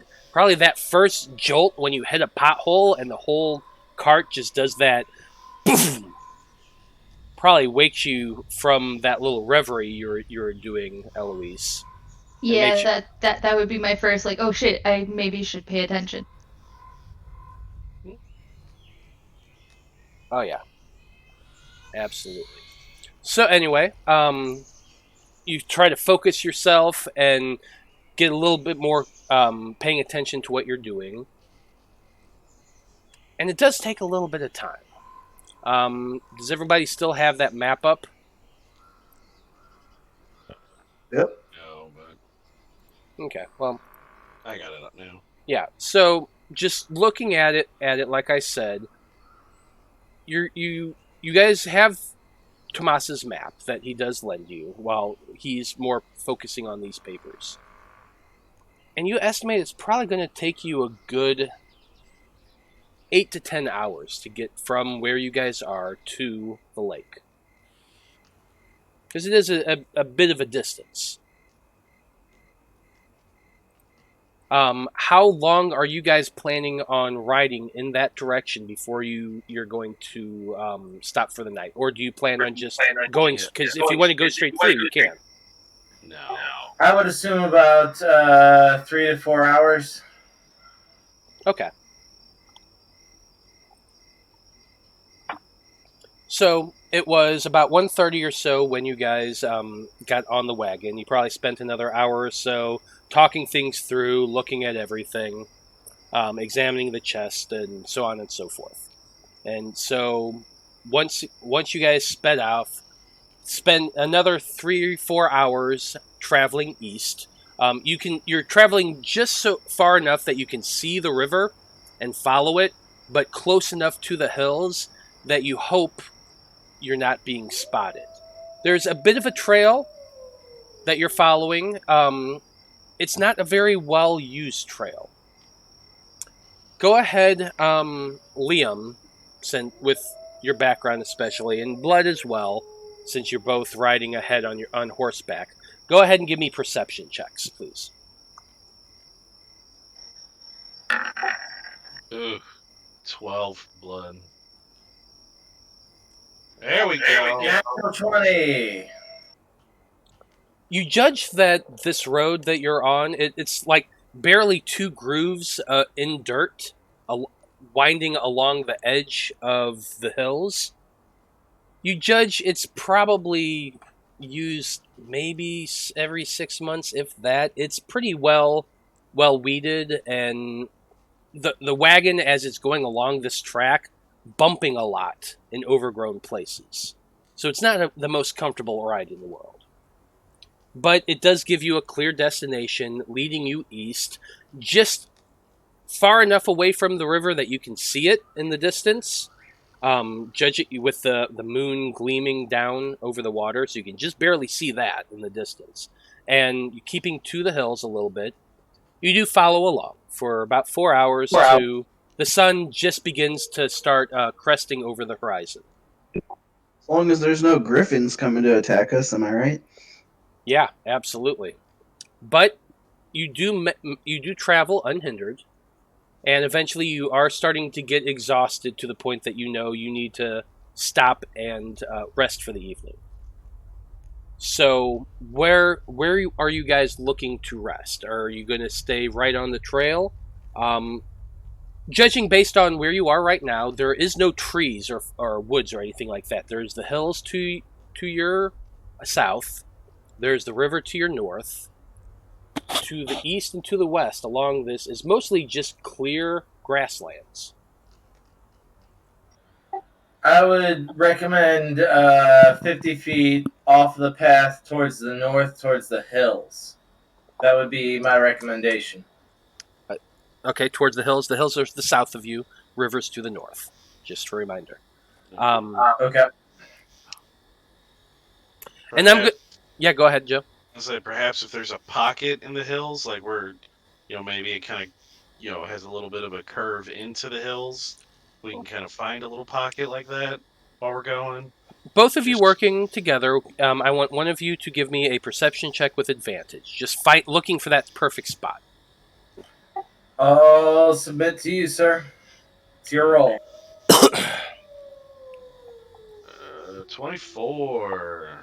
Oh yeah, no problem. You can find a nice little pocketed area in the hills just so you can get the wagon to hide there. And you guys all sit down, set up watch for the morning. It is the daytime. When you guys do sit down and stop and just begin setting up camp. It is probably around 8 a.m. at this point. I love that him rolling a 16 is the same as me rolling a nat 20. Yeah, that's true. He's kitty cat eyes. But before you guys all settle in to do your watches and so on and so forth, is there anything anybody's wanting to do now that you've stopped and are making camp? Yeah, so as I follow behind Blood and Liam, I find the area they made, the little pocket in the hills they found, and I walk to the middle of it, and I look around, hands on my hips, nod my head, and I ritually cast Lehman's tiny hut. Okay, and so this dome appears as Veil is sitting down, casting his spell. This dome appears right in front of him. And it's a 10-foot radius, immobile dome of force. You basically have it look like whatever it is you're wanting it to look like. So describe it for us, Veil. So I'm going to have it look as much like the rocks around, in the nook as possible, just so any passerby could, easily glance over it. And not think twice that it was part of the hill. Mechanics question. Is this nook big enough to fit our horses in? All but one. All but one horse. Because a 10-foot hut won't fit all our horses in a carriage, but will this hut disguise the hole we put them into the nook? That's my question. Okay, so I understand what you're asking. A 10-foot circle isn't a huge. It's a 10-foot radius sphere isn't big. All 5 of you could easily fit in there. So it says 9 medium creatures. Well, Tomas 6. Tomas is 6. If you want to try and fit 3 horses in it too. I mean. Yeah, you could fit a few of them. I counted. You could fit everyone but 1 horse. Let me see what size the horses are. Unfortunately, the horses are large. Okay, so horses cannot fit in. The horses would not be able to fit in there. Now, this nook that you found is fairly big and back. You figure you could probably tuck the horses and the wagon behind it, set the dome up in front of it, and it's probably going to keep them obscured. If you position it right, and you might even be able to cover the dome, have the dome right in front of the entrance to this little nook, and have it as a little bit of a boundary. Okay, yeah, that's what I was asking. If that's the case, then I will stay inside the inside of the nook with the horses, not inside the hut. Okay, fair enough. But Veil creates this hut, and he has to go inside and stay in there for that moment. You, as I said, you put the wagon behind it. Get the horses situated. Liam, you stay out there with your horses. Is anybody wanting to do anything else during that time? No, I mean, So- I guess if we want to unlock that chest, if we hadn't done it yet, we could do that. Are you going to mess with the chest? I mean, if somebody wants to, if you can unmagic it, I'll do the lock. Hey, Anesthetic, how you I doing? guess before I go to sleep or my rest, I will burn a spell slot on dispel magic. What level are you casting it? I'll cast it at level 4. Okay. So you cast it at level 4, burning that spell slot, and you feel the magical energy around the lock dissipate and poof out of existence. Still locked? Or It's is still that... locked. Yeah. Go ahead and pick your lock.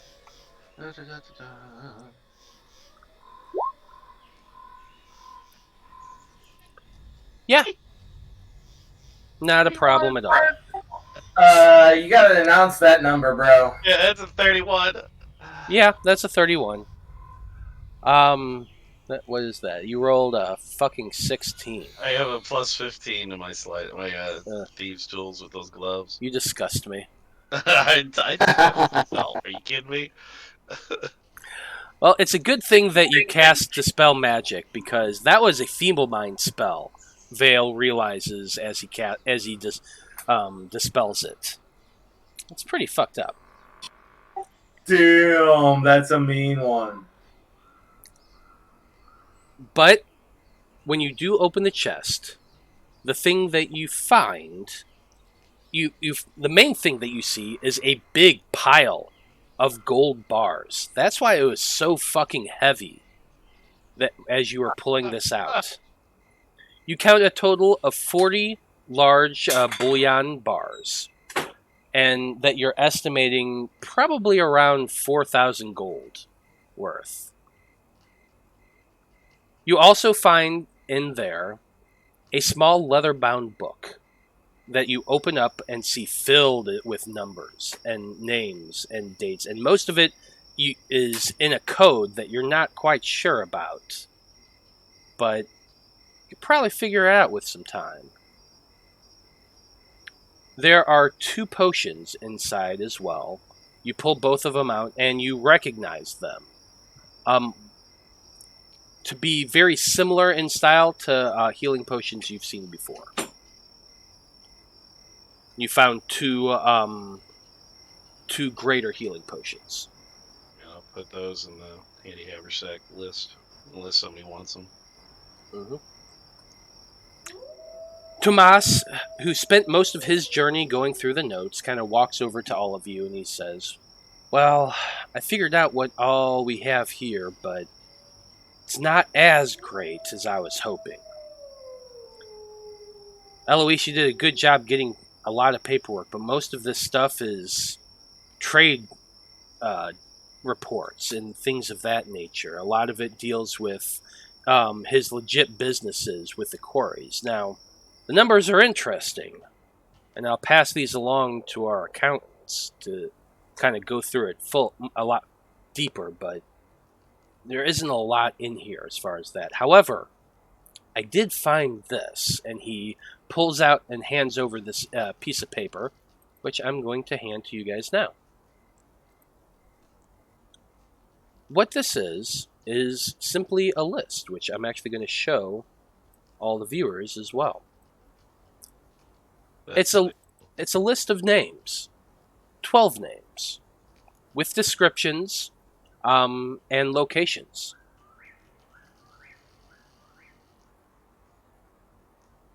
Do we recognize any of these? Or these? Do you? I don't know. We heard them before. Well, the only one I think we probably would have been. Riverez, Cloud Blaze. And then I would maybe the Nagef Neds, the priestess of Toviar and the Dorn Empire, maybe if that was the one that's in the door. Or no, that was up in the other Yeah. Most of empire. I don't think I've ever introduced any of these names to you guys Okay. before. Who's Bolivor Khaki? That's just a name he thought of. He's the Minister of Finance in Ravancia Castle. Yep. Yeah, I mean, there are things you guys do recognize. You recognize places on here. Yeah. Northemia, Hyrulean, Ravanica Castle, things of that nature. So you recognize some of the places. Port Suliard is someplace, is a port to the north of Valena, for example. But most of them are names you don't really recognize, that you probably have never heard of before.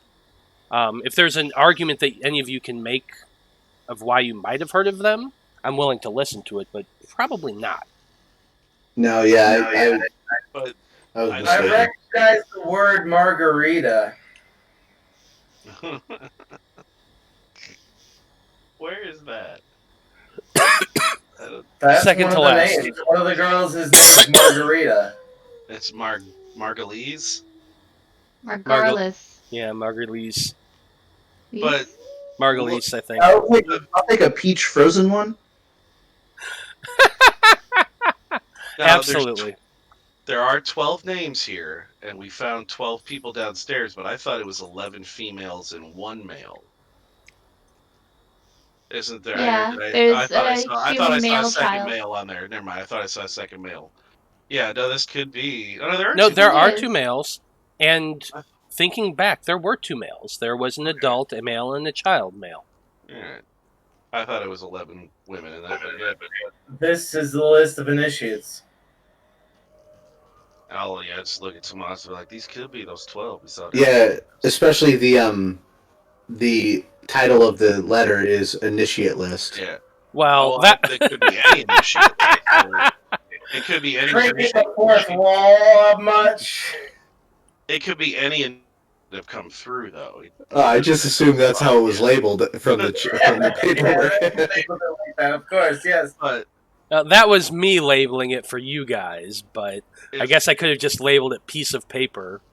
But yes, Scrap paper number 3. Yeah, I mean, exactly. Blood will look at Tomas and be like, this could be those 12 that were downstairs. And if these, I mean, these titles for these people, these are putting them in some, they'll have some very high-placed people, even more than they already do.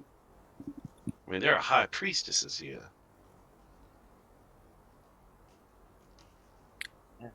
And a baroness? I mean, god damn, these people.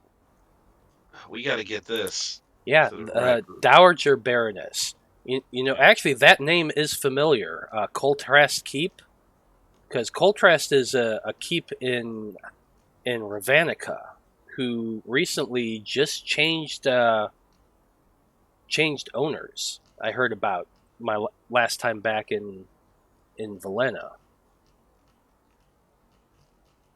Who are the new owners? It's this guy. What is his name? God, I am literally blanking on. I was gonna say, I was like, are you just doing this for a fact, or you really don't know? No, I'm trying to remember. Veritude, that's it. Yeah, his name was Veritude, I believe. He was the cousin or brother or something. I'm not sure. I think they were related somehow, and the entire family was wiped out, and so the brother took over and is the new lord of Coltrast Keep. Well, it seems that not the entire family was wiped out, because one of that family's name is on this list. Yeah, I did see that. And her lady's maid. The Dowager Baroness, that would be the mother of the former lord. There were a couple of elderly initiates in there.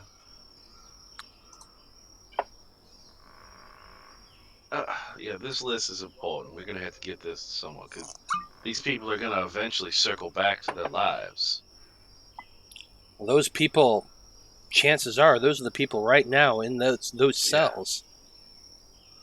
I mean, I still would like to try and rescue them. I just don't know.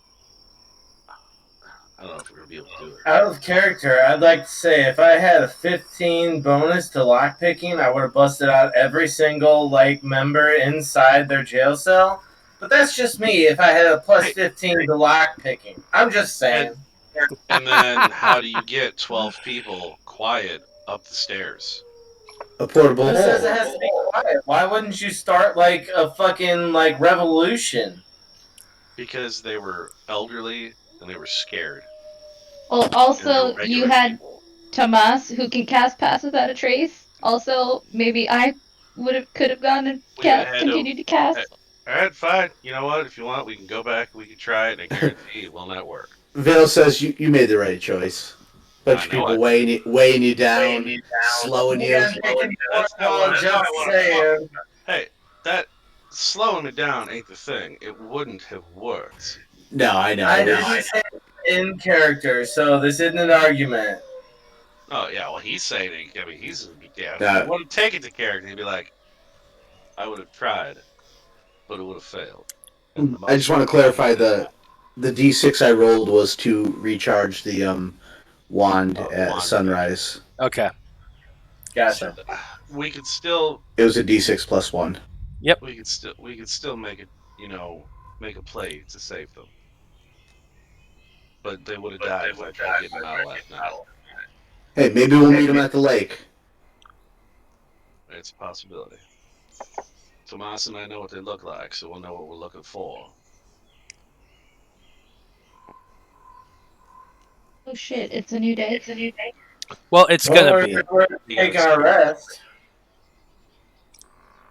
And yeah, unless anybody else has anything they want to do for this evening, I'm going to say that you all do settle down, kind of gather yourselves together. You all kind of make your separate ways, build up your bedrolls, go through your things, kind of reorganize, that sort of thing.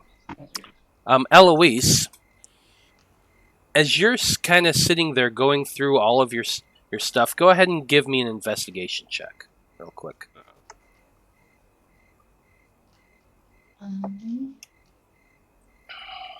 That would be a 13. You're kind of digging through your pack looking for whatever, and you find that there's a small envelope inside your pack. I'm gonna take it out. It's a small envelope. It's sealed. You recognize on the outside, embossed with one of the past inns you guys went in. You open it up and you find a letter written there. What does that letter say? That letter says, if you don't speak Sylvan, it just says Mia Sarolta, and then to Eloise.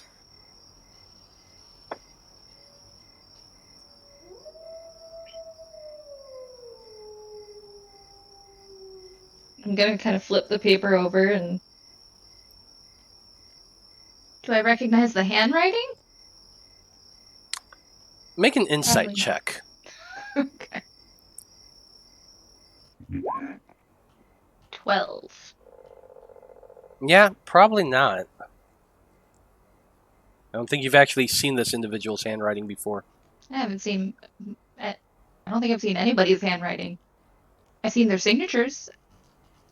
Do you speak Sylvan? I know Mitchell's handwriting because of the flyers. Oh, definitely.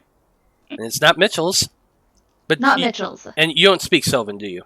I do not. Okay. And that's it.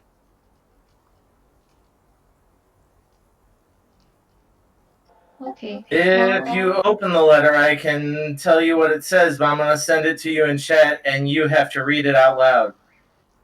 Okay. Is it written in Sylvan? No. Okay.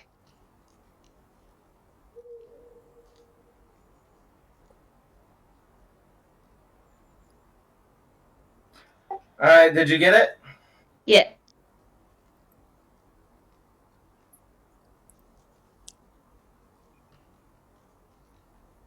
Oh, God, you want to make me read all of this out loud? Yes, you have to read the whole thing. Oh, boy. This is long. Okay. From the first time I saw you, you shone like a pearl, with such beautiful rainbow colors combined in a swirl. Your sweetness and charm are hard to resist. It breaks my heart when you breathe frost mist. I think it's the cutest when you fight with your tail. If it meant you'd always win, I'd give up my flail. When that dragon attacked you, I truly saw red. Anyone else who hurts you will end up just as dead. Your wide-eyed wonderment is the sweetest thing of all. But when I try to tell you how I feel, I always hit a wall. The few times you've hugged me, I've felt true bliss. It takes all my self-control to not lean in for a kiss. When it comes to the truth, my lips are never very loose. But I don't want to lie to you. My name's not Liam, it's Bruce. If there's anything you want to know, I'm yours to command. I would tell you all my secrets for the right to hold your hand. Aww. Oh. You think she's not a camera right now? You probably make her fucking cry, man. Bastard. Jesus. How long ago did you tell me about this, Liam? That was back in Port Villena. First chance I've gotten to get her to do this. Eloise starts off really confused. And then she starts turning like a little pink. And then she finds out it's Liam and she's bright red. Oh, that's Just fun. gonna kind of look around. Is anybody awake? Well, Well, I don't think we've gone to sleep. Yeah, we guys really hadn't gone to sleep. You kind of found this letter as you guys were all getting ready for bed. There's a fire lit. Probably Blood and Veil and Apollyon are over there making food and arguing amongst themselves. I'm bedding down with the horses right now. I'm inside the cave with the horses. Well, Yep. Tomas is going over that book that you guys found because you know him. He latches onto that shit.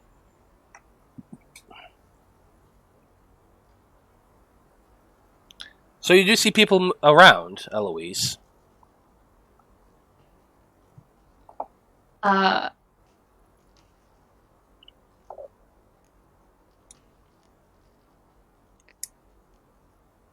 Yeah, she's gonna fold it back up and like just like sneak it, like put it kind of like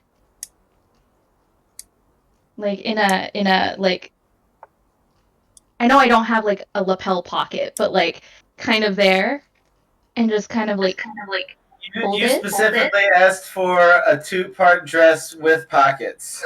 You did. Yes, pockets in the pants. So you But put it. she wants it to like. So maybe be a you little tucked it into your closer. bodice a bit. Yeah. Yeah. No, and just gonna kind of hold it, and still be very pink, and As pink as a white scaled dragonborn can possibly be. yep. And if anybody asks her if she's okay, all you're gonna get is a. And that's it. Okay. Does anybody else want to do anything before you bed down?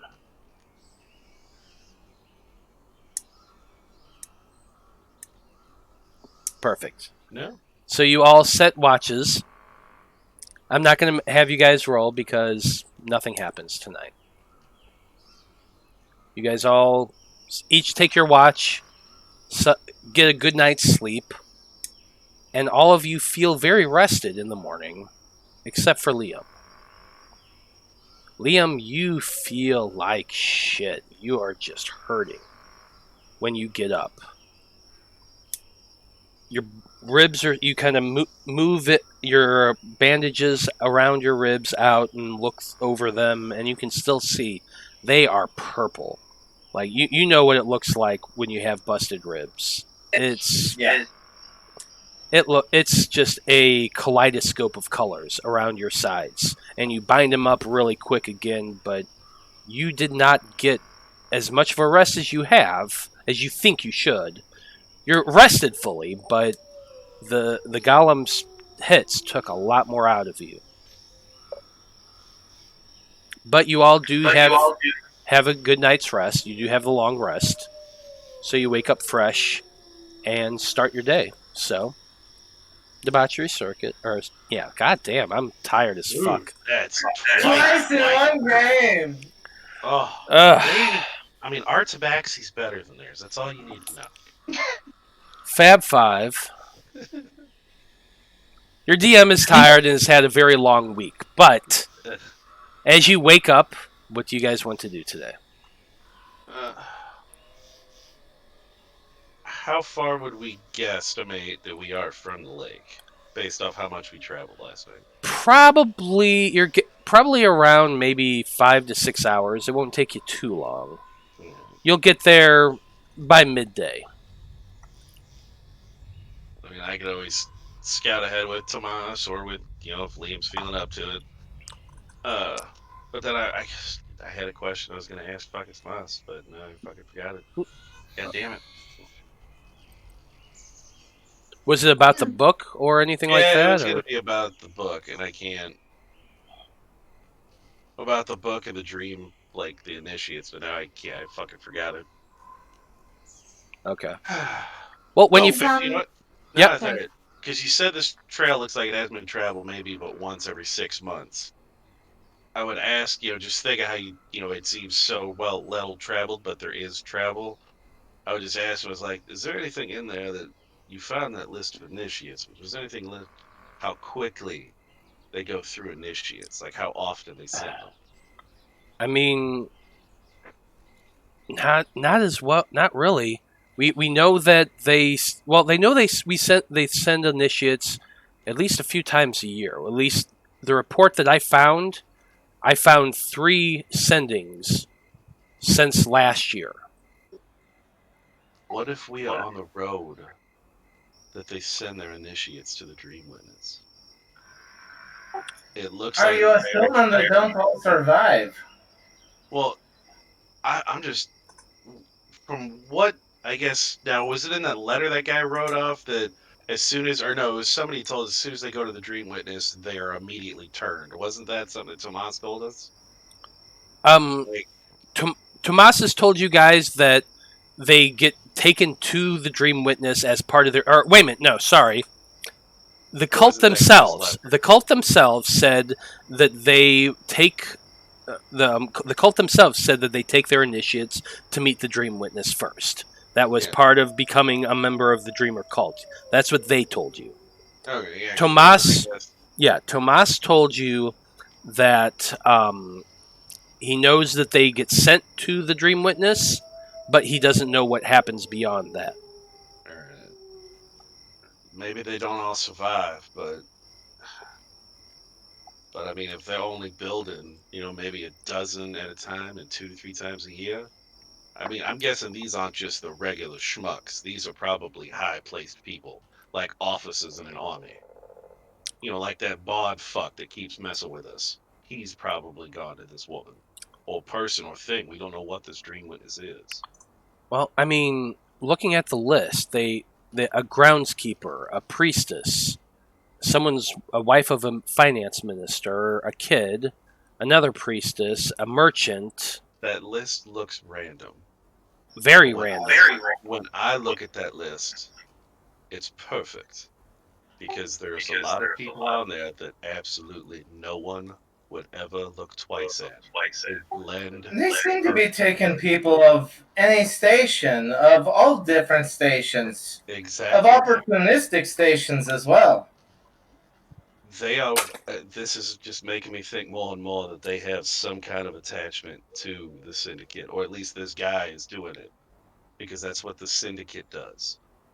they get people who are just everyday citizens. The maid in a house, the shoe shine boy at the corner. They're perfect pickpockets. They see everybody every day. People don't even think twice about them. So what Those are perfect marks. So what you're saying is you think the syndicate is kidnapping people for the cult to do what though? Turn them? This guy is part of the syndicate. That's what I'm just assuming. Maybe he's using the same formula. I don't know that the syndicate's involved, but this guy is definitely playing off that playbook because they use just everyday I mean, hell, that's what I was. I was just a street urchin. The guy that found me in a gutter. Nobody would have ever looked twice at me. That's what made me perfect, because I could blend in. And most of these people blend in. They probably have maybe hundreds of these people at this point. We don't know how long they've been doing it. Well, remember what you told me about that cafe back in Valena? That was creepy as fuck. Like I said, you don't think twice about these people. They are literally just pebbles on a beach. It's just one grain of sand amongst thousands. You'll never look twice at them. But they are harboring secrets.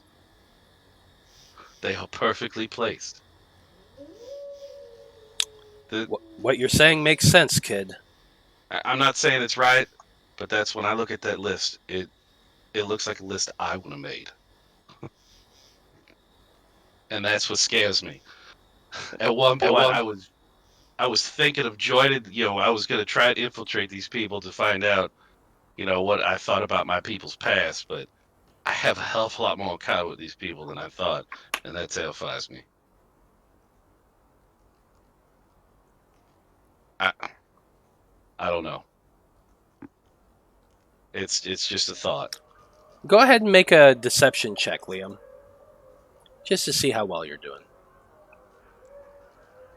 Liam's up on his horse by this point. I imagine you're all in the wagon. That's a 19.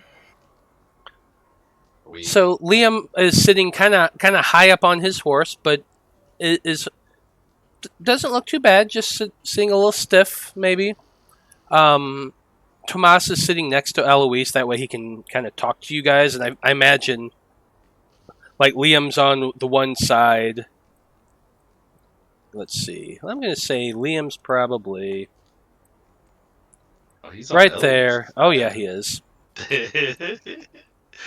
So fucking cute. Liam's on the one side next to Eloise. Blood is on the other side talking to Tomas as the two of them are kind of going back and forth on this as all of you travel.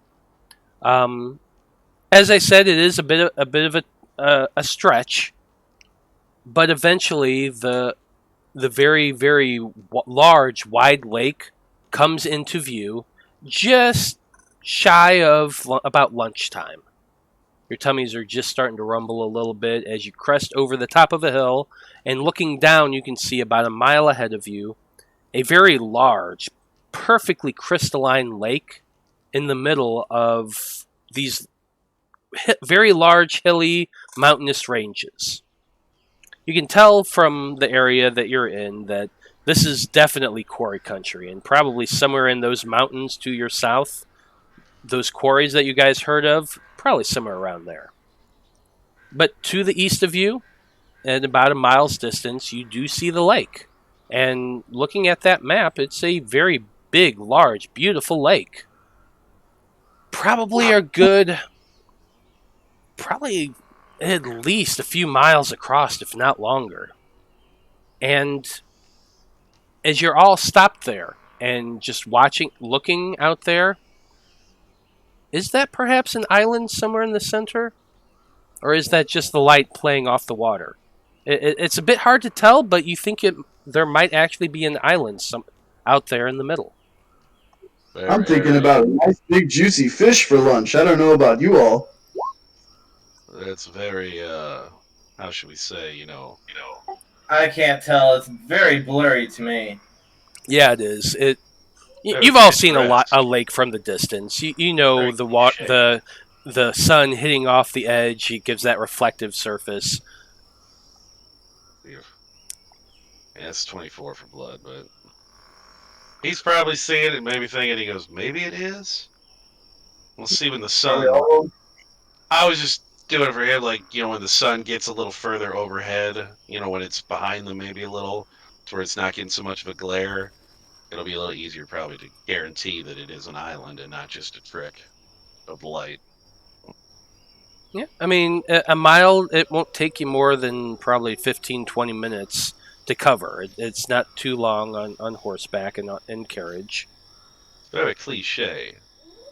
Secret island in the middle of a very untraveled lake with fucking secret base, a secret cult. God damn these people.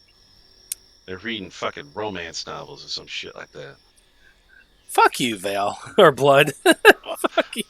I'm not making fun of you, I'm making fun of them. I love it. Kidding me? This is like James Bond shit, dude.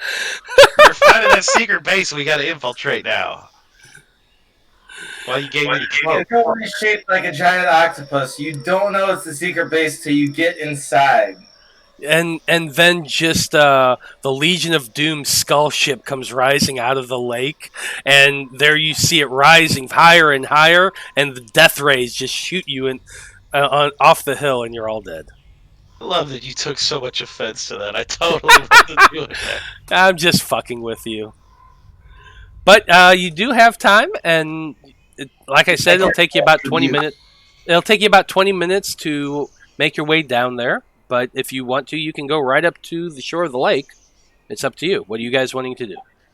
I wouldn't recommend we go to the shore. I would recommend we go like a decent, find a nice like cliff to overview the lake. We don't want to go directly next to it.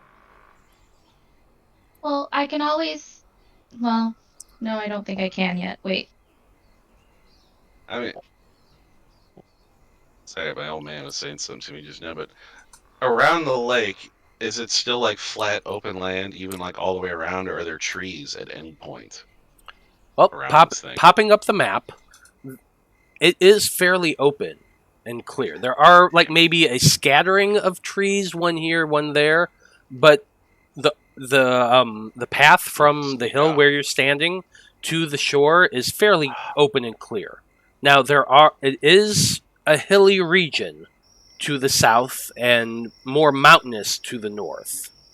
Well, that's the issue I'm seeing is if we're gonna approach this island, I mean, we got nowhere to fucking hide our departure. I mean, it's fucking so open. They're gonna see us coming. Yeah, could we circle around the lake a little bit to past where someone who is coming from that villa would arrive at the lake? I think we're on that. I mean, you're right now. Let's see. Right now, you're right above it, looking down to the east. You could theoretically just looking at the land around. You could walk around the entirety of the lake to the bottom end. There are a bit more. I think I added more mountains around this thing, which I just didn't edit on this map. But anyway, you could theoretically in your cart very easily go around it, keeping to the mountainside. It would probably take you a full day to go around from one side to the other of the river. Like if you're starting on the southern end, you could walk around to the northern end and circle it in a day. You estimate? And just for clarification, the river that's connected to this lake, it runs into this lake, right? Correct. Yeah. Okay. What if, now this is just an idea, I mean, we could circle around, go up to those mountains on the northern side, see for more trails, anything we can see as we're going around, and we can use that as a base, and if we have to make a run for it, we could shoot towards Bradfordshire on the other side. All right. So what I'm thinking is where there's basically kind of like a path to the lake, right? There is that run-down cart path to the lake. All right. I would want to just shoot like 50 feet outside of the path and wait there for just a little bit like stake it out is my concept. We're gonna stake it out for just a little bit, see if we see any movement in the water, see if we see any people approaching. I don't want to go to the opposite side of the lake that's a day away. I just want to get 50 feet off the path and set up a stakeout area. Okay, so I'm going to show you one more map here. This isn't a map you own, but you guys can see visually these things. So I'm just going to allow you to use this as reference. So there right there is an island in the middle of this lake. Both that have the name there. You guys don't know this. I'm just using this for reference. Gotcha. Because the other map doesn't have the mountains. You're right there near the edge. It would take you about 20 minutes to go down to the shore. You could go to the south and follow along the hill edge for another however long you want to, Liam, and then make a camp around there and kind of watch. Is that kind of what you're looking to do? Yeah, just like an hour out of the way of the path. Sure. Sure, yeah, you could do that, no problem.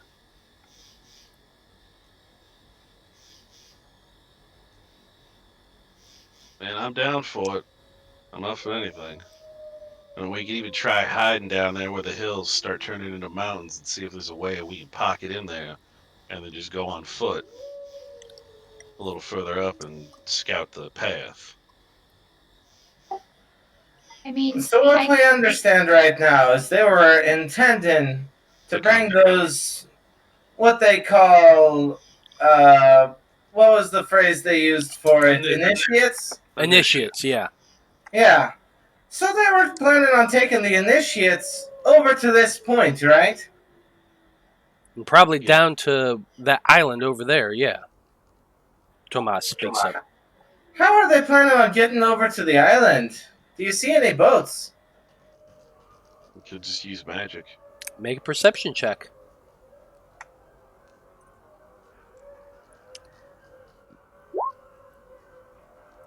Oof. No boats. I can't see shit, no. No, you can't see a single boat out there. Can anybody else make one or just... Go for it. 22. Those kitty cat eyes come through. Still can't see any boats. Yeah, I figure they're probably using that... What's that spell that Eloise used on us to get across the river that one time? I did not I did not prepare water walk, but I did prepare to allow us to breathe water. What I'm saying is they could use magic to cross the water. Or something from the island could come out and pick them up. I will point out, too... I can always, turn into, a crocodile or something and go check it out. I wouldn't ask you to go alone. I will point out that the guy's villa wasn't too far from the river, either. He could have boats. Yeah. You guys didn't explore too far the grounds around it.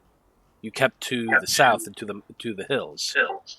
Alright, so the question is, how far off of their intended timetable did we take them? Should we wait here until maybe they show up anyway? Well, I don't know about you. I don't know how you guys did upstairs. We killed, maybe 6 or 7 gods downstairs? Tomas? And then you guys... Yeah, more like 3 or 4. Apollyon took out quite a few werebears all by himself. Yeah. I didn't even touch. So, I mean, we probably put rather a big dent. The only thing I'm afraid of now is what if he called in for help? Because you remember what Golden Tongue told us at the cafe. He said if we continue to fuck with their business, he is coming straight for us. Aye. And then right after that, they sent a message to this motherfucker to look out for exactly us. Well, doesn't that seem a bit suspicious? No, they knew we were going to come. It's almost like they were waiting on us to come. or they knew.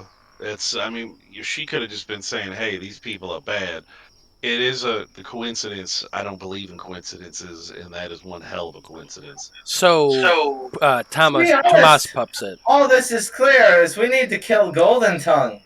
Well, we need to kill all of them.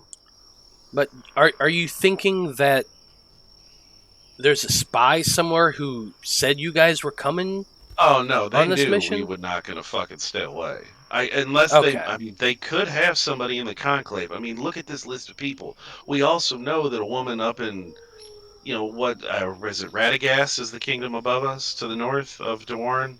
Radagast is to the west of Dorne. Okay, well, we know that a high priestess in the kingdom of Radagast is a dreamer.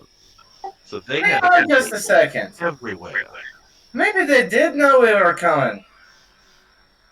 Think about this. If they have people in every single level of every single organization out there that they've turned because of this Dreamwitness, who's to say there's not one on the inside of the conclave?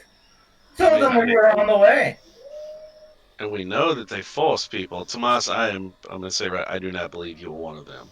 So I just want to put that out there. I am not distrustful. No, I'm not saying the entire conclave, but if they're forcing, absolutely one or two of them absolutely exactly. could be. I mean, we know this isn't exactly, the people aren't willingly doing this. It is against their natures. I mean, if they're kidnapping people and forcibly turning them, anybody could be suspicious, even your suspect, even somebody in the conclave. I mean, I don't spend a whole lot of time there. One of those. Even one of us, and then I reveal that Apollyon's been a spy all the time and kill everybody. Roll for initiative. I'm just kidding, guys. It could have been one of those people on the fucking boat we came up on.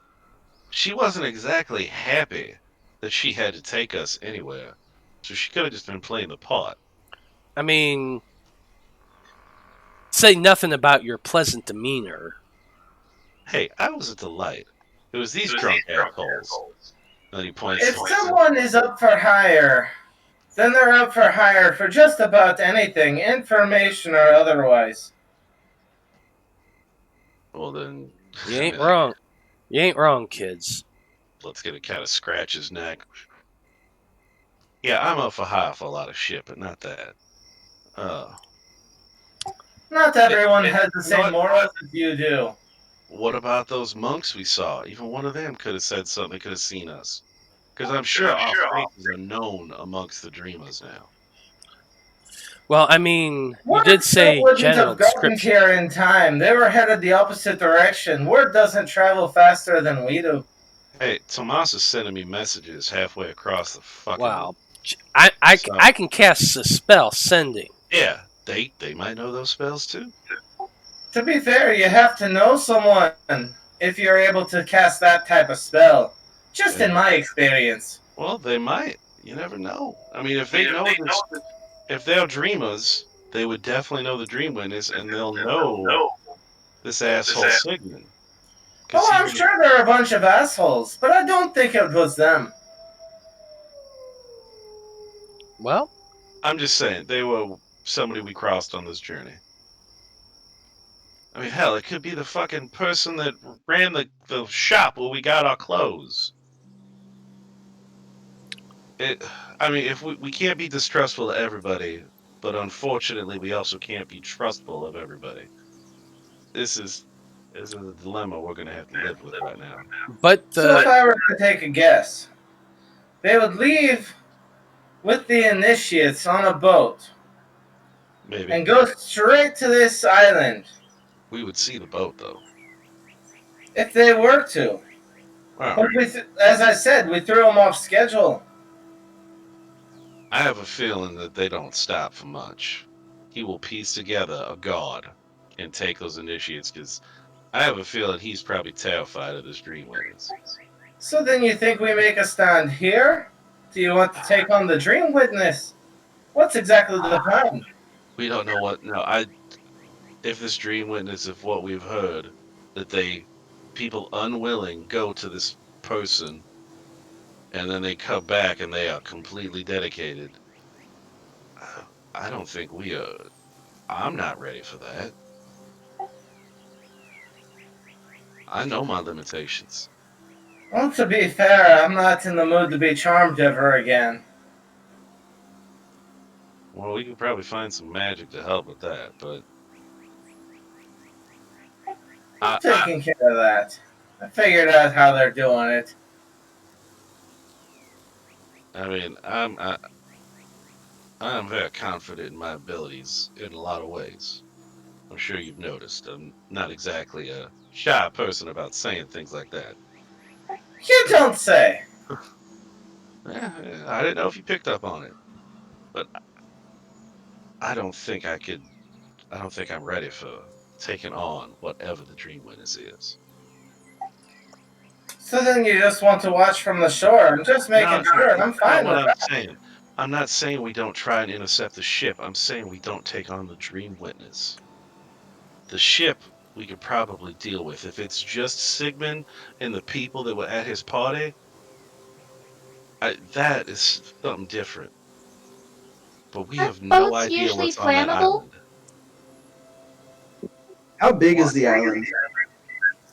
Every boat I've seen is made of wood. Hold on a second. Apollyon, you asked how big the island is. You guys are still a mile away from the shore. Yeah, So we don't know that you're it was not really quite there. sure how big the island is. You're not even 100% sure where it is. Some of you can sort of see it in the distance. Some of you it may be a trickle of light. You're not 100% sure. I mean, out of character, at a mile, you're going to start to have to deal with the Coriolis effect when you're looking at something like that. So we wouldn't probably even be able to see it with the curvature of it. You got to assume that his world is probably similar to that. Yeah. So we would see maybe shadows Whoa, dancing whoa, on whoa! the You're water. telling me the Earth is round? Oh, fuck you. I know it's crazy, right? But I'm gonna need some hardcore proof. Oh shit! There it is. you're also on I it. thought you just walked off the edge of the map into oblivion. Blood's not smart enough to say that. Fucking Veil is probably smart enough to know that shit. But it's like, seeing at that distance, you're gonna see. Dale comes from underground. He thinks the Earth is even more flat. He's smart enough that he know. You're gonna see shadows at that distance. You're not gonna. Vale's still realizing how much above ground stuff there is. Yeah, well, But- you know what I mean. But anyway, it is 10 o'clock, and you guys, you've been sitting there on the top of this hill, looking out, debating what you guys want to do for probably around 15 minutes or so. But this is probably where we're going to end things off for the evening. So, thank you to everybody who's tuned in this evening. We absolutely appreciate your support. If you like everything that you see here, please make sure to follow us here on Twitch. That's the best way you can help us out at this point. For everybody here in the Faab Five, I am Matthew R. Dawson, and we look forward to seeing you next Monday, or actually in 2 weeks, because next Monday we are going to be on vacation, but It's a bye week. It's a bye week, but in 2 weeks from now we will be back, and we will find out how the Faab Five plan on finding this Dreamwitness. So see you then. Have a good evening, everybody. We don't know either.